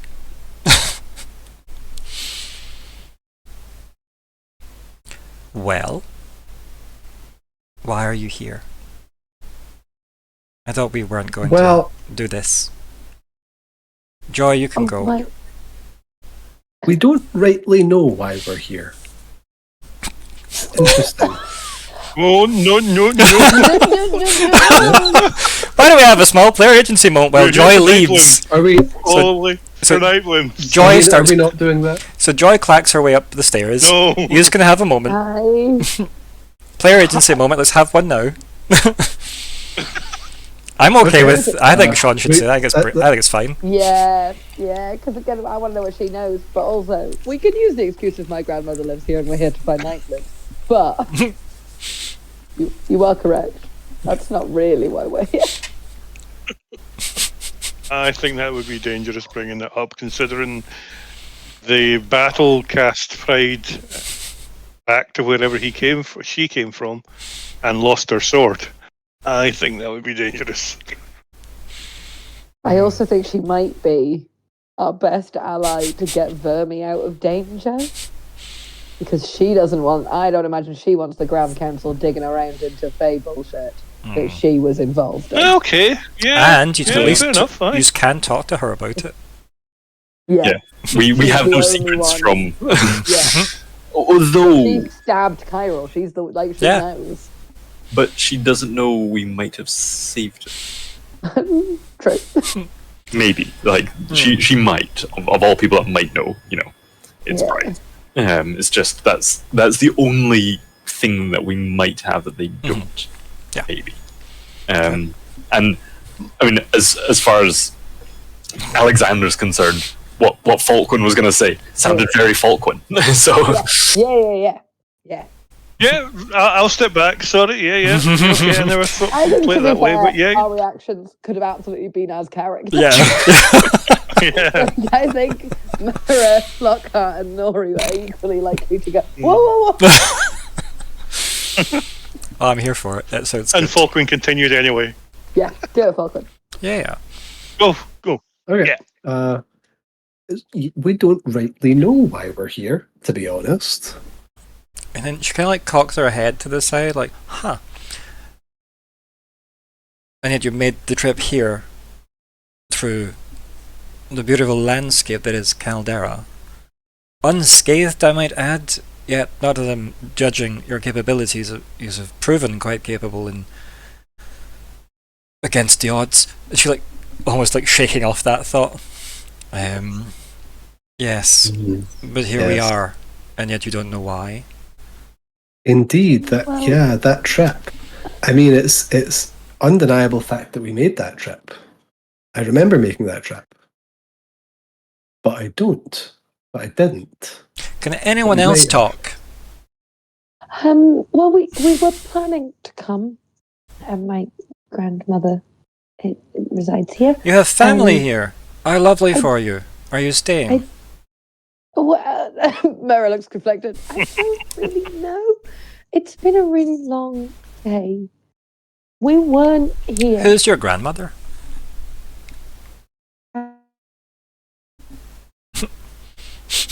That's a good time to stop. She's been frozen. Oh no! So she said, "Who's your grandmother?" Oh, who? Yeah. That makes more sense. Yeah. I was like, how? She's fine. I don't know. Lady Mel Featherstone? She kind of gives you like a funny look, like Yeah. And she goes, like purses her lips right up. She goes, "Lady Featherstone, your grandmother. Yeah. She had a kid. Yeah. Huh? They don't really speak. I'm not surprised. Myr'ra also says like, yeah, I get the vibe. Are you planning on having kids?" Myr'ra has a whole moment of like, you told us a whole bunch of things and I'm not comfortable talking about that. I not currently. Maybe. You'd probably want to talk to your grandmother about that. Okay. Yeah. She's still looking at you confused as well. Yeah. But there might have been a complication from our previous entanglements. Oh, joy. Yeah, not her. Same. She rolls her eyes at that. I could not do Yeah, it. 100%.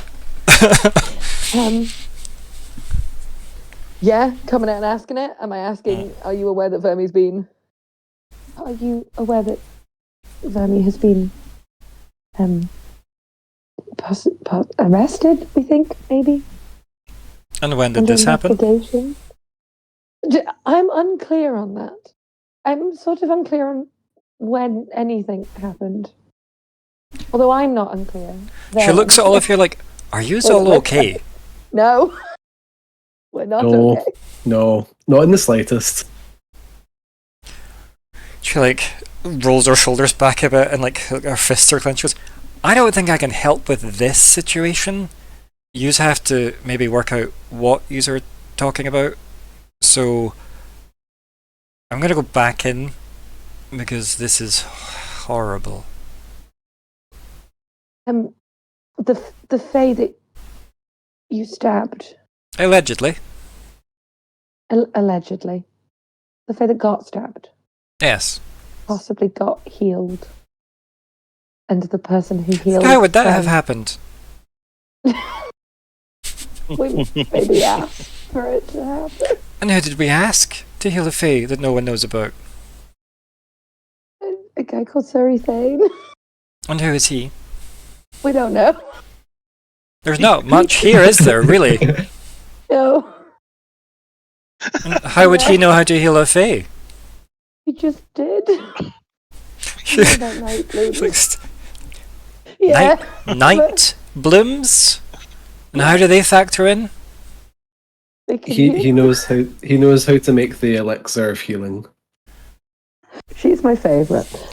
The elixir of healing from a Sir Ethane to heal a Fae no one knows about, and you're trusting this Sir Ethane. Yeah, we maybe that. Yeah. Why didn't you just come to me? I'd have finished the job. Oh. Then no more Fae problems. Yeah, that is a valid take from her.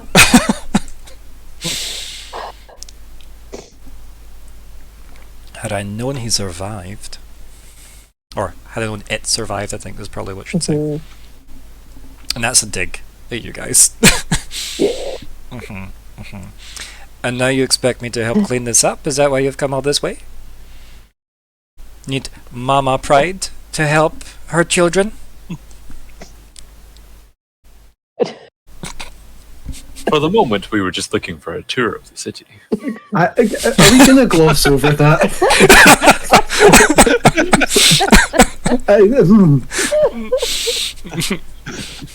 We did not actually know we were going to be receiving your gracious audience, which we are very grateful of the opportunity.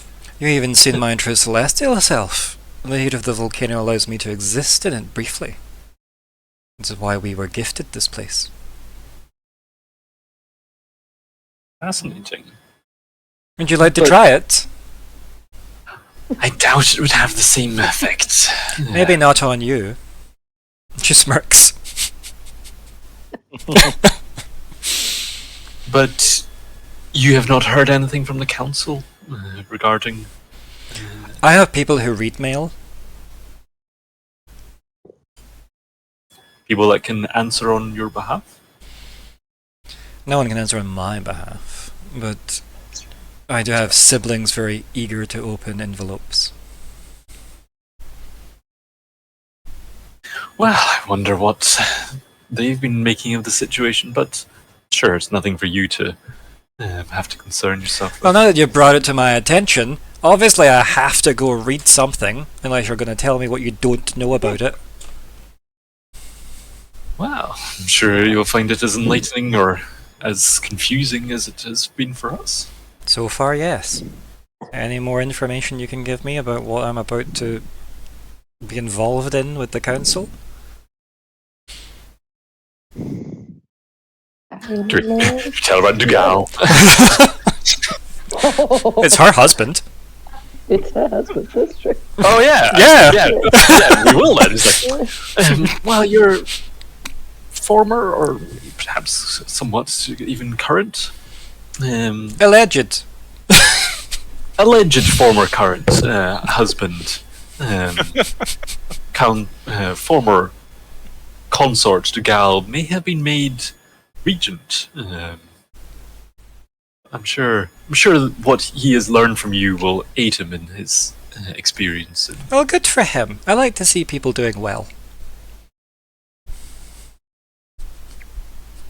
I'm sure he will do well on the occasion. There's a butterfly somewhere twitching its wings. This is hilarious, but the pressure of like the last session in the first half of the session versus the nonsense of this one is great comparison. Yeah, so she kind of gives you all a look and goes, so, Verme's in trouble. Again. Yeah. We were too, but now we're here, so... She raises an eyebrow at you like, what? Yeah. Myr'ra's still just like, I don't. So My brain is. So you've healed a fae with a man you don't know, Well, we using do a know plant you that didn't people- have that you've came here for? No? When you say it like that, Well, it does. well, we sound need- ridiculous. We need the night blooms for reasons aside from the Fae as well. We were And- already looking for them. And what reasons are those? Oh, a colleague of mine needs them for her research. Oh, how good. I love vague statements. On the Abrodak equation. What's that? I'm Is- I can is, tell you as the it- GM if you want. perpetual motion. It was a Self-contained energy magical. bubble, floating it was a- stuff. Was it? Oh, that. Oh, it was flight. For some reason, I thought it was immortality, and then something clicked in my head. Like, wait, no, that would be stupid. So, that's not how this world The works. Abrodak equation is about putting enough magic in to make it self-sustaining. That could lead to anything. Yeah. Hmm. So it could be Yeah, immortality, perpetual motion. or it could be flight. Yeah. So, Perpetual motion. what are you saying back to Pride? I don't know, but I think Nori's just had enough and sat down, just Yeah. confused. Fair. Mhm. This is good. Nah, Yep. I've had enough. Nah. Yeah. It is a magical theory concerning self-sustaining magic. I can see why that would be of interest to people. I think the Iron Root solved that years ago. That fits for them. She looks around and goes, I actually think that's the reason why this place was built. Indeed. It She seems- looks around confused herself as if, yeah, probably.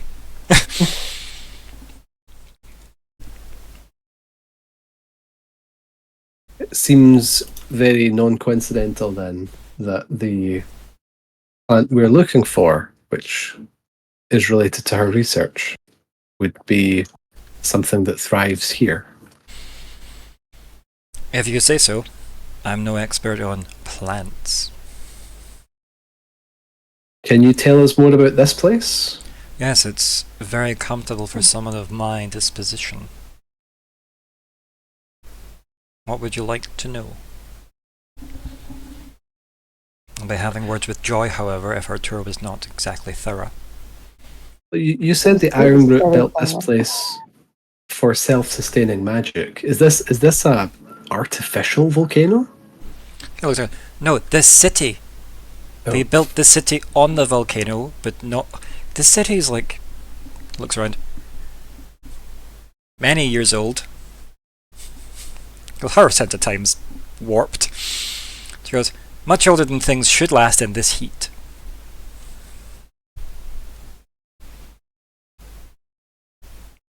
Did you never question why the Ironroot built the Cascade City to fight the Fae from? Did you think it was just stone?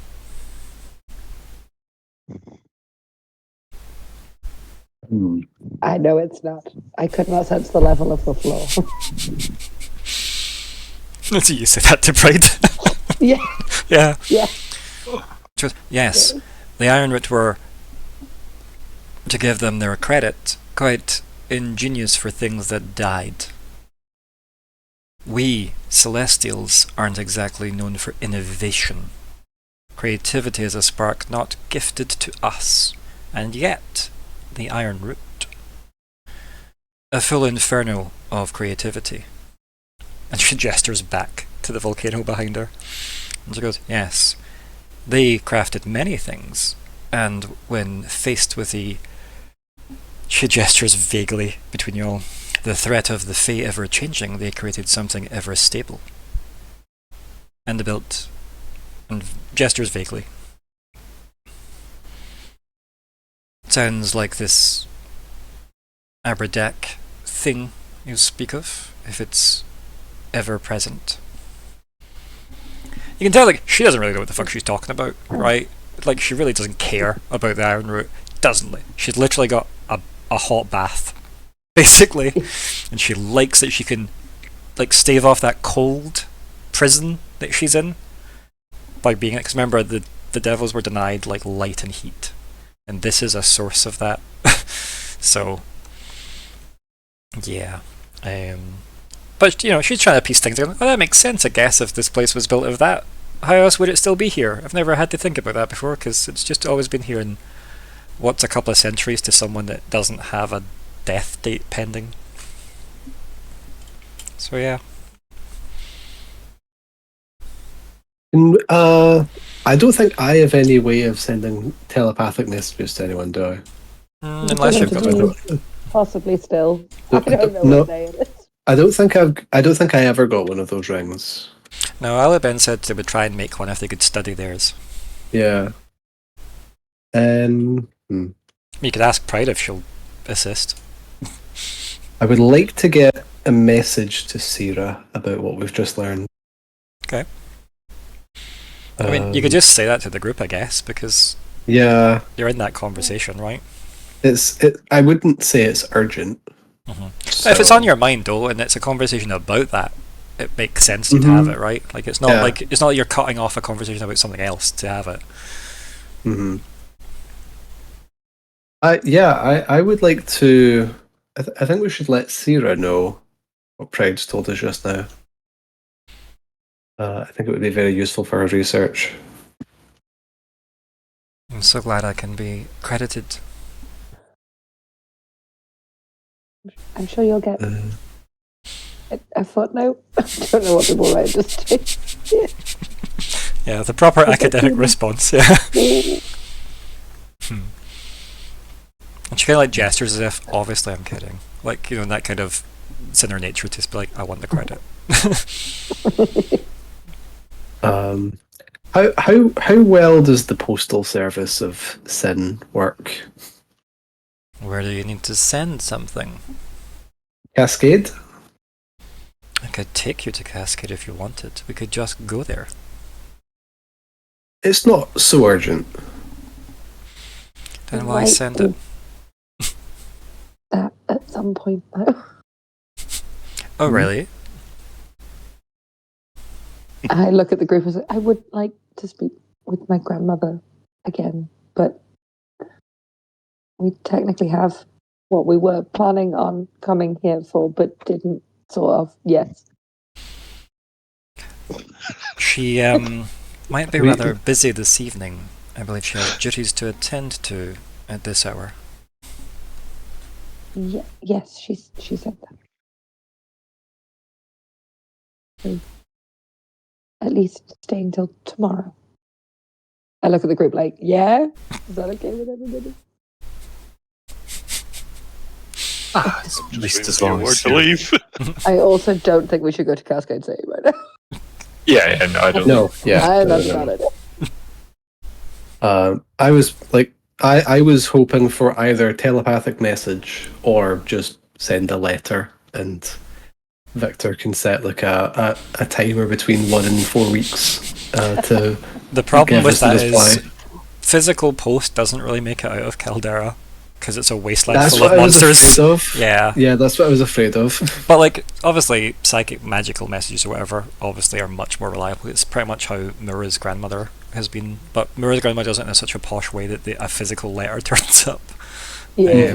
Right. And she sent it to someone who writes it down and then It's like we can definitely message Syrah later this evening. Yeah, let's do that. we could bring her here, show her the sights. Please no. She's I'm sure she's very busy. Pride just However, rolls we her will eyes give her disappointedly. the invitation if Yes, I'm sure she'd be thrilled with the sights of the city without our friends and colleagues to escort her around. Although I'm sure Joy would be delighted to take someone else on the tour. from working with these two, I believe science doesn't sleep, and she would be willing to investigate if there was something to investigate. And given what you've told us about this city, I'm sure she would have lots of questions. Good, I'm sure someone else can answer them. Indeed, indeed. Now, I have it on quite good authority, my own, that my brother would like to speak to you all. Sloth? She like hisses when you say that. And she goes, Yeah, he's like an ex. no, my younger brother. Oh, I Do don't we believe know we've who- met. Then. Yes, his attendant will be waiting for you at the top of the stairs. Goodbye. Bow. Why not? Yeah.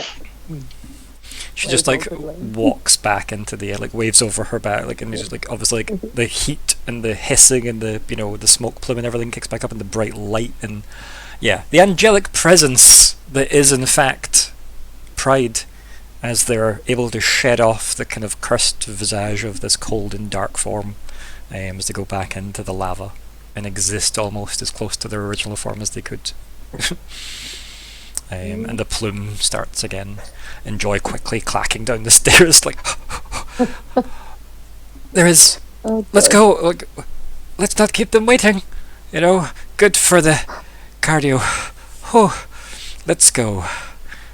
You can see she's like, oh. Myr'ra just has like telepathic bombs for us to look through. I don't want to meet anyone else today. But we'll follow. And yeah, after the extensive conversation from Joy about nothing, all the way to the top, which takes a long time to get And back everything. there. Yeah, just everything and nothing, and the joy of. You get to the top, and there's a fairly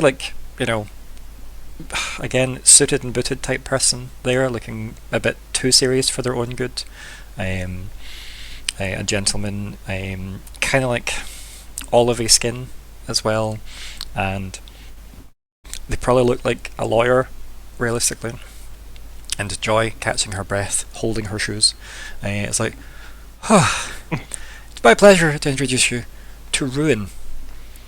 And then Ruin steps forward and says, yes, my master wishes to speak to you all, and as acting seat of sin, it would be wise of you to accept the invitation. And he kind of gestures, like as if, are you accepting the invitation? And Joy's looking eagerly, oh, this is exciting. Do we have any vibe for who Ruin might work for? Who do we think is acting? Wrath, I'm guessing. Greed. Nice. The vibe feels Okay. wrath. He might have been opening the letters. Okay. Mm. What's the party vibe? Are you gonna go Yes, with we're Ruin? very popular. Yeah. At this point. Yeah, I don't know that it's wise to refuse. It's a long day. We don't feel up to it. As you We've got a party to go to. as you start to head off, Joy says, "I'll send fruit. It'll be lovely." And then yeah, that's it from Joy, who effectively runs back down all those stairs. She seems to be their life, really, running up and down stairs. So yeah, user is escorted through a lot of secure parts of this city, to the point where, like, again, much like the way those guards stepped aside for Joy, like, again, same for only Ruin doesn't speak. Ruin just walks, fairly quietly, and like just gives people gestures and nods of like, opening the gates and stuff, and you can tell you're heading to like what would effectively have been some kind of either like admin or royal type, part of the city, since it seems to be the most guarded, as it were. And you're led through a complex of corridors and stuff where all the people that work here, varying forms of human all the way up to very demonic looking as well, various sizes. The scale of the place is quite big as well, and again, inside is all the black not metal, but like kind of material. So all the gloss is on the outside of this place, that white marble look. As you know, it's almost like an illusion or a glamour over the place to make it look nice, but inside they obviously didn't bother because they probably don't care who comes in here. And you get taken to an office and goes, yes, my master is inside. Please wait for them. You're kind of led into like, it looks like an office. There's nobody inside, and you're left in an office that has just like hundreds of shelves. It's quite cavernous when you look beyond the first rack of like scrolls and stuff and things piled up, and it keeps going all the way back. So this place is huge. And there's like a desk and stuff, so it looks like it's been made like a small square of this big library effectively has been made an office, but it goes off quite a way into the distance as far as the light kind of sources go. And then there's a moment of quiet, and then Here, Jimbo. you hear just a voice kick in. Nobody opens the door. Nobody, like, there are no footsteps. There's just a voice in the space. It says, good. Ruin found you. Lockhart, this is a very familiar voice. You've heard this voice in your head.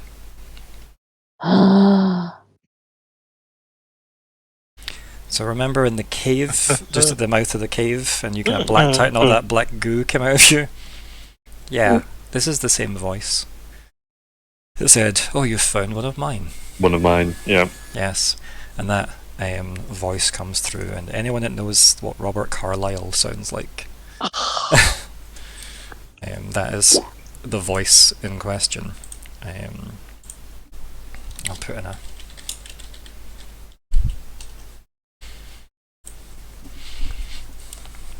So, this figure forms out of the shadows between the spaces of like the objects in the room, and they're just as if they were there the whole time.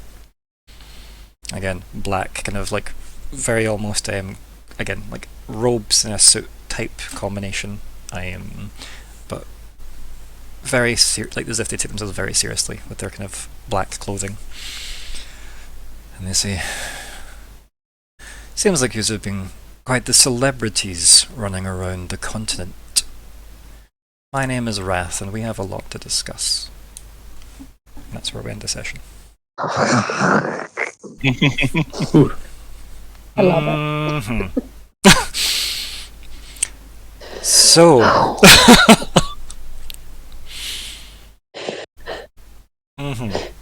Just name the session Stress. yes. Obviously, Robert Carlyle had to be Wrath. So good. What would you like to call the session that isn't just stress? A lot happened and didn't happen. I don't know. So much happened. Because we started with, obviously, legal proceedings, and then we had some Fae, and then we had Grandmother, and then Joy, and then Pride, and now Ruin, and then Wrath.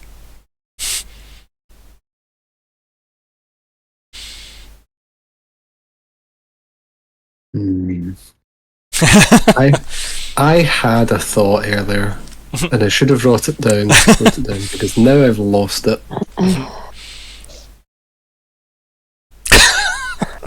What's your grand's name, Myr'ra?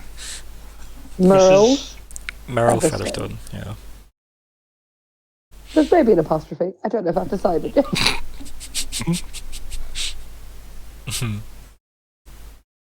I don't know if I want to try and fit in a terror could buy a newspaper for free as a title, but yeah. Mama Pride! Mama Pride was great. Okay. Any other suggestions, or start the voting?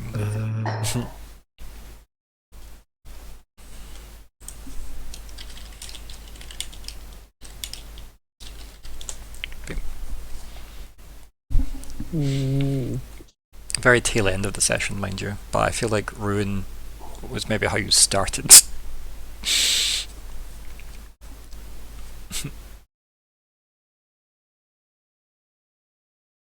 Basically the same, but just earlier in the daisy chain of how we got to where we got to. So we've got Meet the Family, a terror could buy a newspaper for free. Joy, Pride, Wrath, and Mrs. Featherstone. Mama Pride, from Ruin to Wrath, from Joy to Ruin. Law and Order Cascade Edition. I'm Judy, welcome to Sin. There is no war in sin.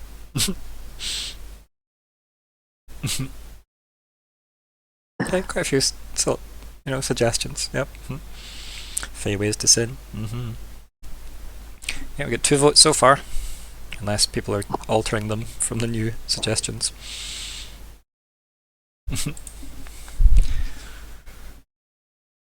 Who's left to vote? It's me. Not Yeah, me this time. I don't know who to vote for. Keep in mind, you don't need to vote for one that's got a vote either. If you like another one, it ends up falling to me. But you vote for the one you like. Likewise, we won't judge if you vote for yourself. I'm going to do that in this instance because I do actually like the Avatar meme. Okay. I'm going to feel slightly bad about it. I hate voting for myself in anything. It's okay. I'm going to vote for Meet the Family. I think it's the most encompassing of all of them. I like them all. I really wanted it to be Mama Pride, I'm not going to lie, but I think Meet the Family is good. Especially since Pride often refers to the siblings, never mind Myr'ra's grandmother, which has been a long time coming. Yeah, Meet the Family actually, yeah, it's got the double meaning. So we've got Meet the Family. And I mean, good old Douglas DeGalga I mentioned as well, and we do love that guy. I love that he was the 10th, just like, we'll check on him. Yeah. He's like, oh, regal, yes, important again. Can't keep old Douglas down. Oh, he's like, did I lose my wife? Did I not lose my wife? Am I married? Am I not married? But yeah. Promoted. Yeah. So let's go to the goals page. Update me, folks. What's happened? Is there? We healed Kyril. Is that on the goals list? Try and help Kyril Should have been. is the first thing on the goals list. Yes. It's We did that. the first thing on the goals list. We fucked up everything else.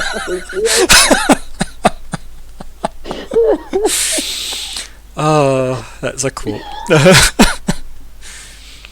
Okay. Oh. So I guess healed Kyril, right? Kyril. Okay. Anything else?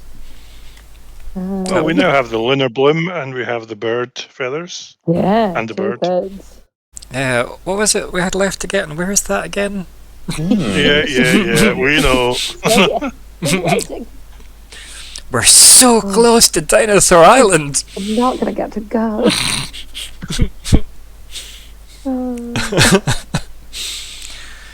Okay, so our list of goals was try and help Kyril, eat the rich, learn about Samda's death, what happened to Master Amblin's visit. I feel like we did learn about Samda's death, that should have been scored off by now.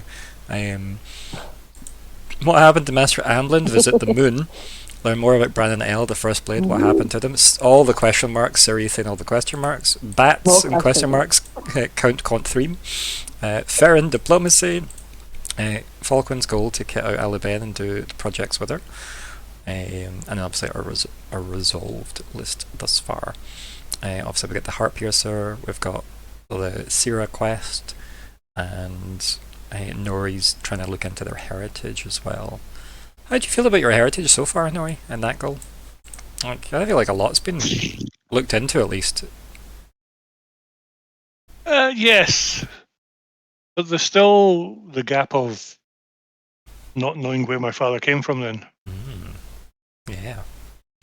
That'd be the only thing that might find something out about it here, obviously. Yeah. Proper place to find out. But You mean the birthplace, the cradle of Barlen? yes. Yeah. So, we've got Return Noya. That's probably something to do soon. Yep. Yep. We maybe have. Oh no. Okay. So, any new goals to go in there? Get a get out of jail free card. Yeah, probably. I mean, we don't know anything about what has happened to Sir Ethane. We don't know what he knows or thinks. I think he's now very mad at us. Again. Sorry. Escape the clutches of Mrs. Featherstone. We should probably laws, like not get Yeah. We should convicted of breaking the iron law. we should probably link up with mine's drawing a blank. Queen Lady. Bronze Lion. Verme, thank you. Yep. It's getting late. It's okay, at least you remembered the bronze main line. Yeah. So I put in the Fey Assistants, Jail Catch-Up, Iron Laws, question marks, everything, question mark, seems... Yep. Probably something. Should we send a message to Riven and oh no. Jet. No, I don't think if they're not involved. Jet, yes. Tell him to go into hiding. Yeah, possibly. I get. Don't time I speak, but also don't talk to anybody. Don't talk to anyone without a lawyer. Okay. Any other goals to go into the goals page? Nothing? Okay, cool. We'll move on to wrap up chat in that case then. So, let's start off with, Nori. Oh, thank you very much. I had this big plan about getting out of prison. No, I didn't realise that was going to go. But yeah, I really thought we were off to the city to be hung, drawn, quartered, or whatever was the outcome was going to be. Still might be. Suddenly switch. Yeah, I can. I'm out in the wild now. Not many people are going to catch me now, so I'm quite happy.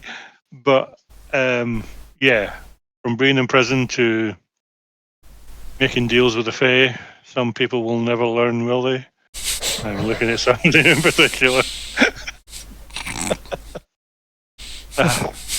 Just a good way of dealing with that.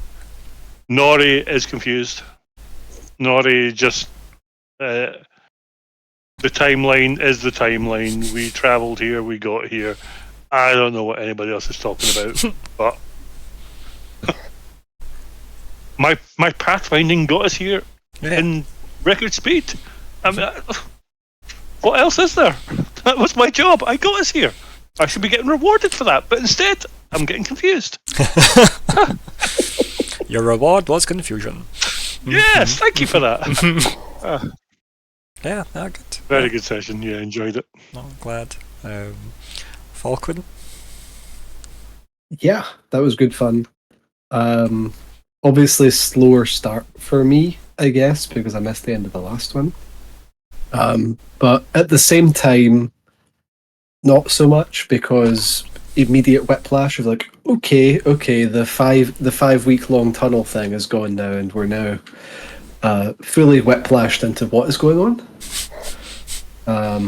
And then again, this was a double whiplash session, which was fun. It was very fun. I enjoyed it a lot. Actually, I like the sort of I like things happening for sure. Yeah, honestly, there were most of the highlights for me happened after we got to Sin. After we started talking to Pride again, like Pride and Joy are both just absolute joys to RP with. Good, I'm glad. Yeah, like actually, you know what? Random standout for me. Such a small thing, but the thought of Douglas Dougal being the boss of Denk now. I really wanna see what happens. I really wanna have a scene with him and like some other people and like, what do people think of this? Because people weren't. He wasn't popular before, was he? He was drunk. It was more a case of everyone just thought Loudon could do better. Basically, he was older than Loudon by quite a bit as well, and it felt like there were so many weird choices to it that didn't fit. And obviously, you guys know after the fact, it wasn't Loudon making any of those choices, so that makes sense why it was weird. And Pride explained that she's seen the entire Dougal lineage, and they're all amazing specimens genetically. He's just the blip. So, yeah. So yeah, weird choice, but yeah, I love that he's now like fucking acting regent at the moment. But like, well, I guess I was next in line. Who else could have taken up the mantle? Me, especially because he's played by like Brian Blessed, right? So yeah, majestic Douglas Dougal. Denk just turned into the party capital of the Hell continent. yeah. I mean, he now has to make all the decisions. There's no just having pride loud and do them all. Yeah, Right. school versus brothel. Finally gonna get sorted out. Oh dear. Yeah, no, I'm glad you had fun. I had a lot of fun bringing joy and pride back to the stage, as it were, because I love them as well. They're a lot of fun, as their names imply. Lockhart? Yeah, whole new school of law to get nitty gritty into. It was like, we need to figure out constitutional crisis here. I think you did really well though in that scene with Siri Thane, like being able to just like where like those laws are old and don't really apply to the specific niche situation we have found ourselves in, because nobody imagined the Fae would betray themselves. So, can we get a pass? Right? Like, Yeah. I thought it was like it was good, and obviously had it not been for some Fae interference to just completely change the board, who knows what would have happened? Because it didn't seem like Thane wanted to cause you guys any grief or harm. It was just, do you have any fucking clue what you have done? Was the gist of it like, why are you fucking around with the Fae? Like, not even a clue. We're naive youngsters in the great scheme of things. Yeah. We're just babies. Yeah. Pride's babies. Yeah, and I mean, I do feel obviously Pride could be lying, trying to manipulate us, but I don't think they'd bother. I feel like we can take a lot of what Pride is saying at reasonable face value. So they're not against us really at the moment. So they're like the closest thing that we have to an ally at the moment. Which I don't know if that's a good thing or whatever. Better the devil you know. Indeed. But I'm not sure if it's better the devils know us. Yeah. Keep that in mind for Wrath. Yeah, I was thinking about Wrath with the idea that if there is someone targeting Barlet, is that something that's going to annoy Wrath? Because it might be as like, well, it's after they've made the deal, so don't care. But or it could be like, well, you know. Well, I mean, it's a good talking point to divert the conversation away from things Wrath might want to ask you about by going, so this Heartpiercer situation, we've learned that this is it's not a bad diversion point. Yeah, we just need to also maybe be careful about the whole refugee thing. But What refugee thing, did that actually happen? who knows? The whole time. Yeah. But yeah, certainly then a bit interesting trying to have that sort of RP experience of like, well, we know things, but we don't know if we know them, and it's confusing. Headache. And that idea of like, oh yeah, it's kind of in my mind, I just don't know why it's in my mind. It's like, oh yeah, that thing that no one talks about, but weirdly I feel like I've been thinking about. And like, I suppose the better way, maybe I should have said this earlier, but like, yous were affected by the kind of, you know, the deal was made with Myr'ra, so it primarily was Myr'ra, but you were in her wake, so yous do and don't remember bits, right? Whereas other people wouldn't necessarily remember, because they weren't in the wake of, you know, it's not like yous were specifically picked to forget. Yeah, I think that's where, like, just the confusion and like headache. Yeah, exactly. Because like your brain's not squaring the circle. So yeah, very interesting, and as always, Pride.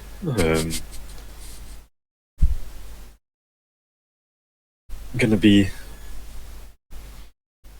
yeah, just a curious ally. I mean, Pride seems fond of you guys, right? Like, yeah, had time for you guys. Yeah, exactly. We weren't just pushing the volcano, be like, you're interrupting my bath. Yeah. Myr'ra? What a week. I loved the start. I thought it was really fun to try and I have to just talk. Lockhart being very Lockharty as always, but I liked all the. I liked our decision to kind of be as upfront as we could be. I loved the Nori tried to push it and then we couldn't hear. I think that's really interesting because it almost protects us. Because then it maybe feels like we can't unintentionally break that deal. Like we can't accidentally do it and be punished for it. It sounds like the deal itself will protect itself. That's actually quite reassuring. Because I assume again, if we try overtly do something, but if we're trying to hold to it, we've maybe got a bit of leeway. So that's a bit of protection. I feel really bad that we were like, maybe we're going to be able to sort this out. Oh, I made a deal with the face. So sorry. We're going to disappear out of this room and cause a whole bunch of problems. But also, why wouldn't you say yes? Yeah. This room seems stressful. This is a way out. Yeah. Love that it's that kind of me and Ali bed. It was just like, no. We were just in another room. It was bad. Now we're here. We did not walk here. That did not happen. And then trying to figure out who knows what, how does it fit together? Love Sin. So excited. Have realised that I've sort of unintentionally given Myr'ra the backstory that is a Princess Diaries. In that I can just see if you walk across the grass in Lady Featherstone's garden, a little voice would go, "Get off the grass!" Yep. Love it. Fascinated by Myr'ra, as I've named her. Yep. I think I looked it up. I think it's a bird thing. Can't remember, but remember it had a meaning. What are her duties? Why do people keep talking about them? Why are people suddenly talking about children? None of this feels good to me. All of this feels weird and stressful. Very much wants to just be back in her kitchen at home with her parents. But her biggest problem was, but I need more hours at the library. But also, it's fun. Love Pride. Mama Pride. Mama Pride. I do think she might be our best bets of getting out of this without all being murdered for breaking 900-year-old law or Bran and Elf. So we've got people we've got big swings in our pocket. Yeah, you know a lot of important people. Slightly concerned that Bran and Elf's plans are all about undoing what was done, and that we're now in the city that might need to happen in. But also, maybe we just live here now. Or we get to go to Dinosaur Island and never leave Dinosaur Island. We live there now. He's all just go native on Dinosaur Island, yeah. Yeah, we just mail things back to the Arcanatrix and then disappear into the jungle. I love that we were in a cave for so long and now we're like, oh, no, we've massively impacted the world again. And by we, I mean me. So sorry, guys. He seems so reasonable. We let him out of a lake. It's fine. Nobody traps out of a lake because evil. Oh, we told this mysterious man that right, so right. Yeah. We knew nothing about Surrey. Literally nothing. That's why there's so many question marks. Yeah. I love it when Pride's very succinctly put back what you had just told her. Yeah. And it's the what? Oh. Yeah, when you put it like that, it does sound crazy. You're so right. And also her point of going, why didn't you just ask me to kill the Fae? Because we don't want that Pride. We like it. Because we're dumb children. Oh. But yes, love all of this. Loved all the interplay. Excited to see what happens with Wrath. Yeah. It was definitely high on my list to get used to meet Wrath at some point. And this felt like a very good opportunity. I love that their assistant's called Ruin, because Pride and Joy, Wrath and Ruin, gotta love it. Yes. Don't expect such high caliber, terrible names for the rest of them, unless you've got good ones to suggest. But yes, I'm very excited to see how that goes next time. Right. Who are we awarding XP to? I mean, this was the Myr'ra show. Yeah, absolutely. Oh, Time to shine. I was just going to say Lockhart for all of the legalese at the beginning and wangling us time to not instantly get murdered by Serifane.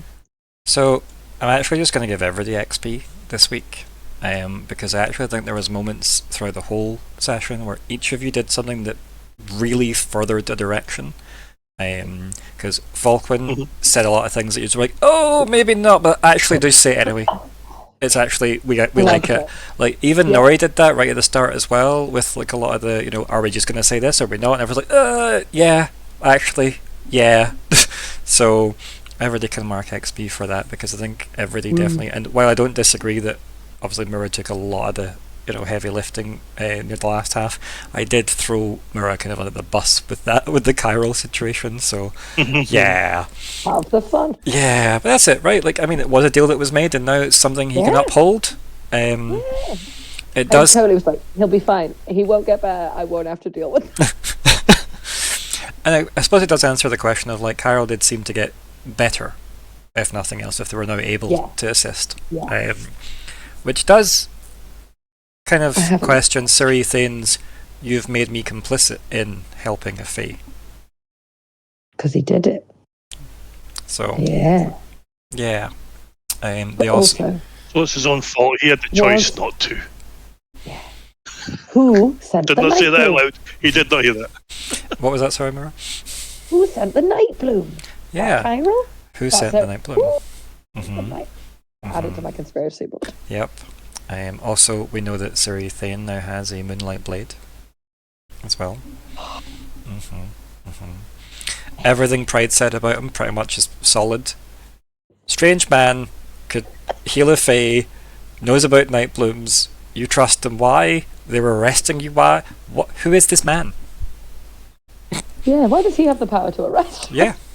Such a good question. Yeah.